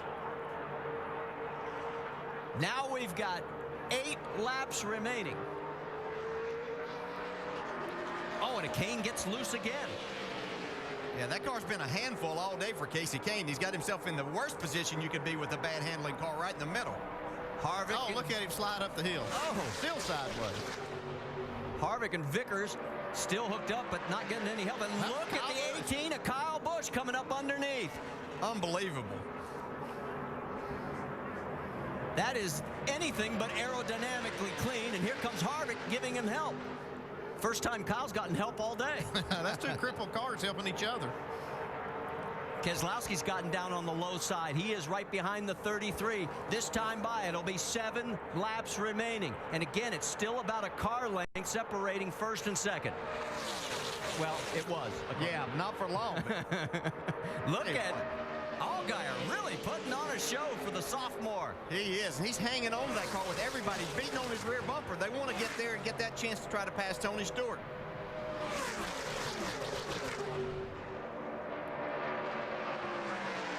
Tony opens it up, coming down out of 2. But it seems like Allgaier's able to pull back up, coming through 3 and 4. Yeah, and he's in a position, this young man, he hasn't ever been in this position. You're on your biggest stage. He's running for a championship. What's he thinking about doing here at the end? And look at Harvick working the outside now. He is the only nationwide regular in that entire top 9-10 cars. And Allgaier looking to maybe pick up his first win. Now you see Carl Edwards has moved up in that outside lane in front of Harvick. Robert Richardson gives way as he is involved in one of those accidents earlier. 6 laps remaining, and notice Stewart again coming out of 2 is able to open it up. Yeah, his car's just so strong, but he doesn't want to get too far ahead of these guys because that will allow them to get a real run with this draft. Kyle Busch gets hung down in the middle of this group. He's going backwards as fast as he came forward there a few minutes ago. Yeah, Kyle's hung out in the middle. On the high side, Vickers and Kane. 1 to the 98. 1 to the 98. 5 to go this time. See, Allgaier really having a tough time off of 4 now, holding his car down. He's got to be careful or he'll open that spot up and then lose that, or somebody will get a nose under him and into him. That was Allgaier's radio you heard. Speaking of Justin, there have been 3 men who have gotten their first nationwide series win here at Daytona. Dale Earnhardt back in '82 at the initial race, Chad Little in '95, and that guy in the front right now, Tony Stewart, back in '05. Stephen Wallace, he's got his hands full right now. That car's been through the war. Michael Annett with him there. Meanwhile, back up front, Tony Stewart, and the freight train continues to roll. Yeah, and Harvick's still trying to just make something happen, trying to get himself in a position that somebody can help him get to the front. On board with Harvick. He can see it, he just can't get to it. Yeah, and the problem is part of his damage there on the front is probably hurting his car some. 98's with you. 4 laps to go here at Daytona in what has been a thrilling nationwide race to back up the 2 duels, which were oh so close. Could we have another photo finish at the stripe today? We're about to find out. Look at Brad Keselowski drive that car jumping around up into the 4th spot now. Joey Logano side by side with the 33 of Harvick. Boy, the front 4 cars now. Keselowski trying to get into that mix with the 98. Don't let him shuffle you. Don't let him shuffle you. Keselowski's trying to figure which way he wants to go. Now he just got shuffled the wrong way. Yeah, that's going to cost him. He's drifting up. Look out. Harvick's on the outside of him. He ducks down. But it cost him a couple of spots, and it's going to cost him even more. You see Carl Edwards is getting a bump from behind by Brian Vickers, trying to keep his car straight. Keselowski's never finished in the top 10 in the February race here at Daytona. He's going to have to get back on his horse to get back into the top 10 now.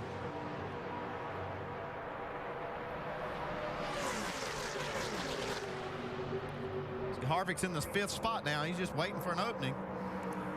See Menard drop back there a little. I think he's getting back there trying to get a little bit of help from that 20 car of Joey Logano.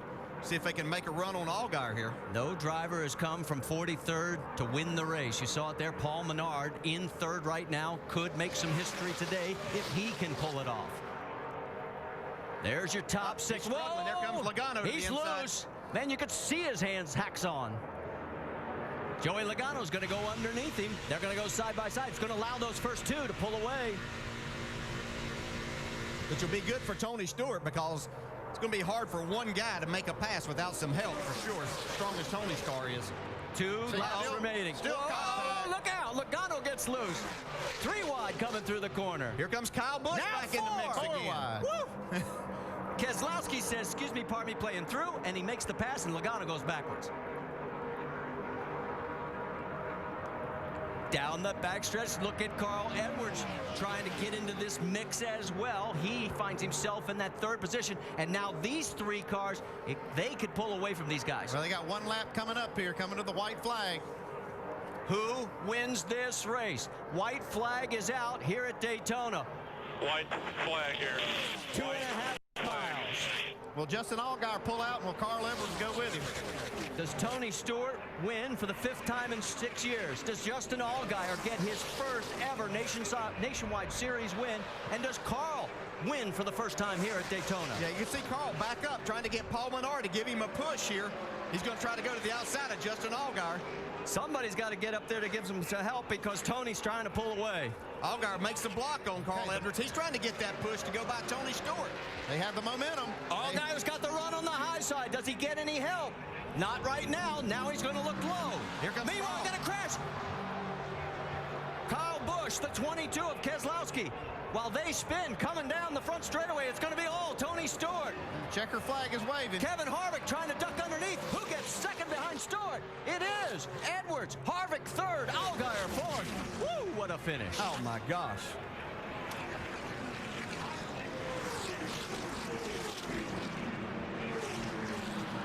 And now the caution's out. Again, great job, Butch. Great job, guys. Proud of you. This thing was bad fast. Tony Stewart's 15th Daytona win. It ranks 3rd all-time behind Dale Earnhardt's 34, Bobby Allison's 16, and he's tied with Cale Yarborough. Oh, the guy's just so good. You give him anything close to a decent race car, and he's talent shines. And Harvick comes back for a 3rd place finish. Yeah, what a move he made down to the inside on that last lap. Almost got to 2nd. All right, let's go back and show you what happened. And it looks like there's going to be some discussion in pit road again. We can talk about what might have happened, but they obviously disagree with that. Well, there's parts and pieces all over that backstretch. It'll take them from now to the time the truck race is going to start to get this place cleaned up for them. All right, let's take another look at it. Watch the 18, the 22. Well, Kyle's loose there. Yeah, he gets loose. Yeah. Yeah. Keselowski didn't do anything there. Oh, I think he thinks maybe Brad gave him some help, and he didn't. Coming to the checkered flag. And here was the race coming out of 4 for the group up front. Look, watch Harvick. See, Harvick got all the way to the inside right here. Justin Allgaier was trying to figure out who to block, but he just didn't have the car wide enough to do all that. Harvick almost gets to 2nd. And for the 2nd year in a row, Carl Edwards finishes 2nd. I guarantee he says it's like kissing your sister. Let's check in with Doc. Now with Butch Helton, the crew chief for Tony Stewart, what is it about you and Stewart? The magic is back. Well, I think it's more about KHI and how strong their cars are. The men and women that work there, they just build incredible race cars. Earnhardt Childress Racing engines, you can't say enough about them. How about that driver? He is the man. And Bob Jeffrey spotting for us up there. Bob talked him through the last 15 laps, keeping the runs off of him. And what a great day. It was awesome for Oreo, Ritz Crackers. Really appreciate all their support. Now, does Tony have you come sit in the pits tomorrow to keep that luck going? No, I think Darian's got it figured out. All right, head to victory lane. Congratulations. Appreciate that, Jerry. Jamie. And Carl Edwards just crawled out of his race car. What a day. I know everybody wants to talk to you real quick, Carl. First of all, let's think back a little bit in the race. 12-car pileup, and you were one of the first ones involved. What happened there?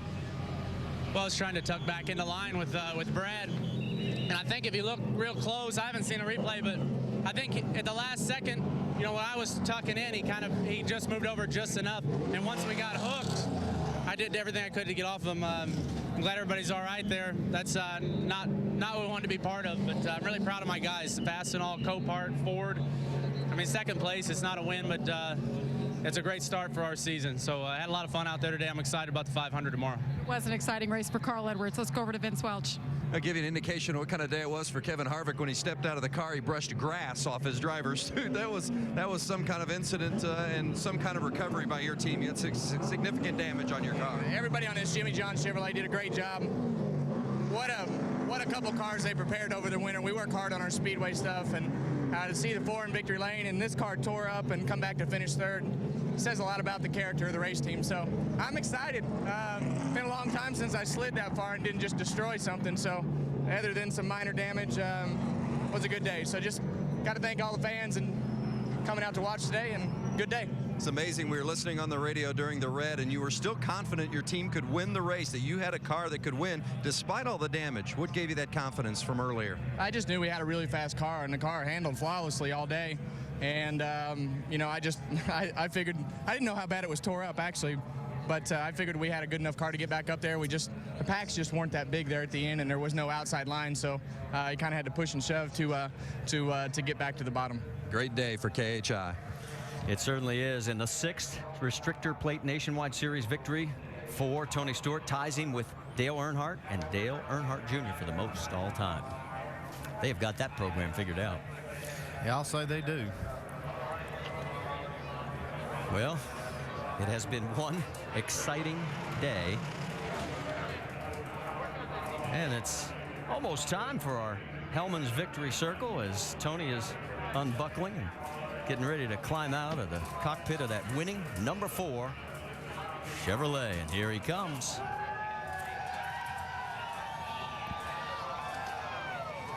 Dave Burns, it's all yours. And for Tony Stewart, the emotion of Daytona is all his once again, thanking his mostly Stewart-Haas race crew. But are you surprised to be here based on everything that was put together for you here this weekend? Not because of, I'll be honest, no, and that's because of the equipment I was given. I'm not sure I still did a good enough job behind the wheel, but man, this Oreos Ritz Cracker Chevy was awesome. Man, was this thing awesome. And everybody from Coke and all of our guys from the Office Depot Old Spice team came and helped out today. But, you know, this is really because of Kevin and Delana Harvick and everybody at Ritz and Oreos for letting us come do this with them. Kevin and Delane have always given us great race cars. I mean, every time. So from that standpoint, no, I'm not surprised, but just glad we're here again. I heard you ask with 5 to go, how many laps? You're good at this, but how difficult is it to hold guys off at the end like that? Well, you know they're not going to just sit there and ride and stay where they're at. Everybody's going to try to win it. So you just got to have an idea how much longer you got to do what you're doing. All right, Tony Stewart, 5 of the last 6 in victory lane here in the Nationwide Series. He does it again today. Vince? Well, Tony Stewart ended up in victory lane, but he sure had to hold off Justin Allgaier to do it. What's going through your mind there in those final laps when you're on the bumper of Tony Stewart and a bunch of other Cup guys are on your tail?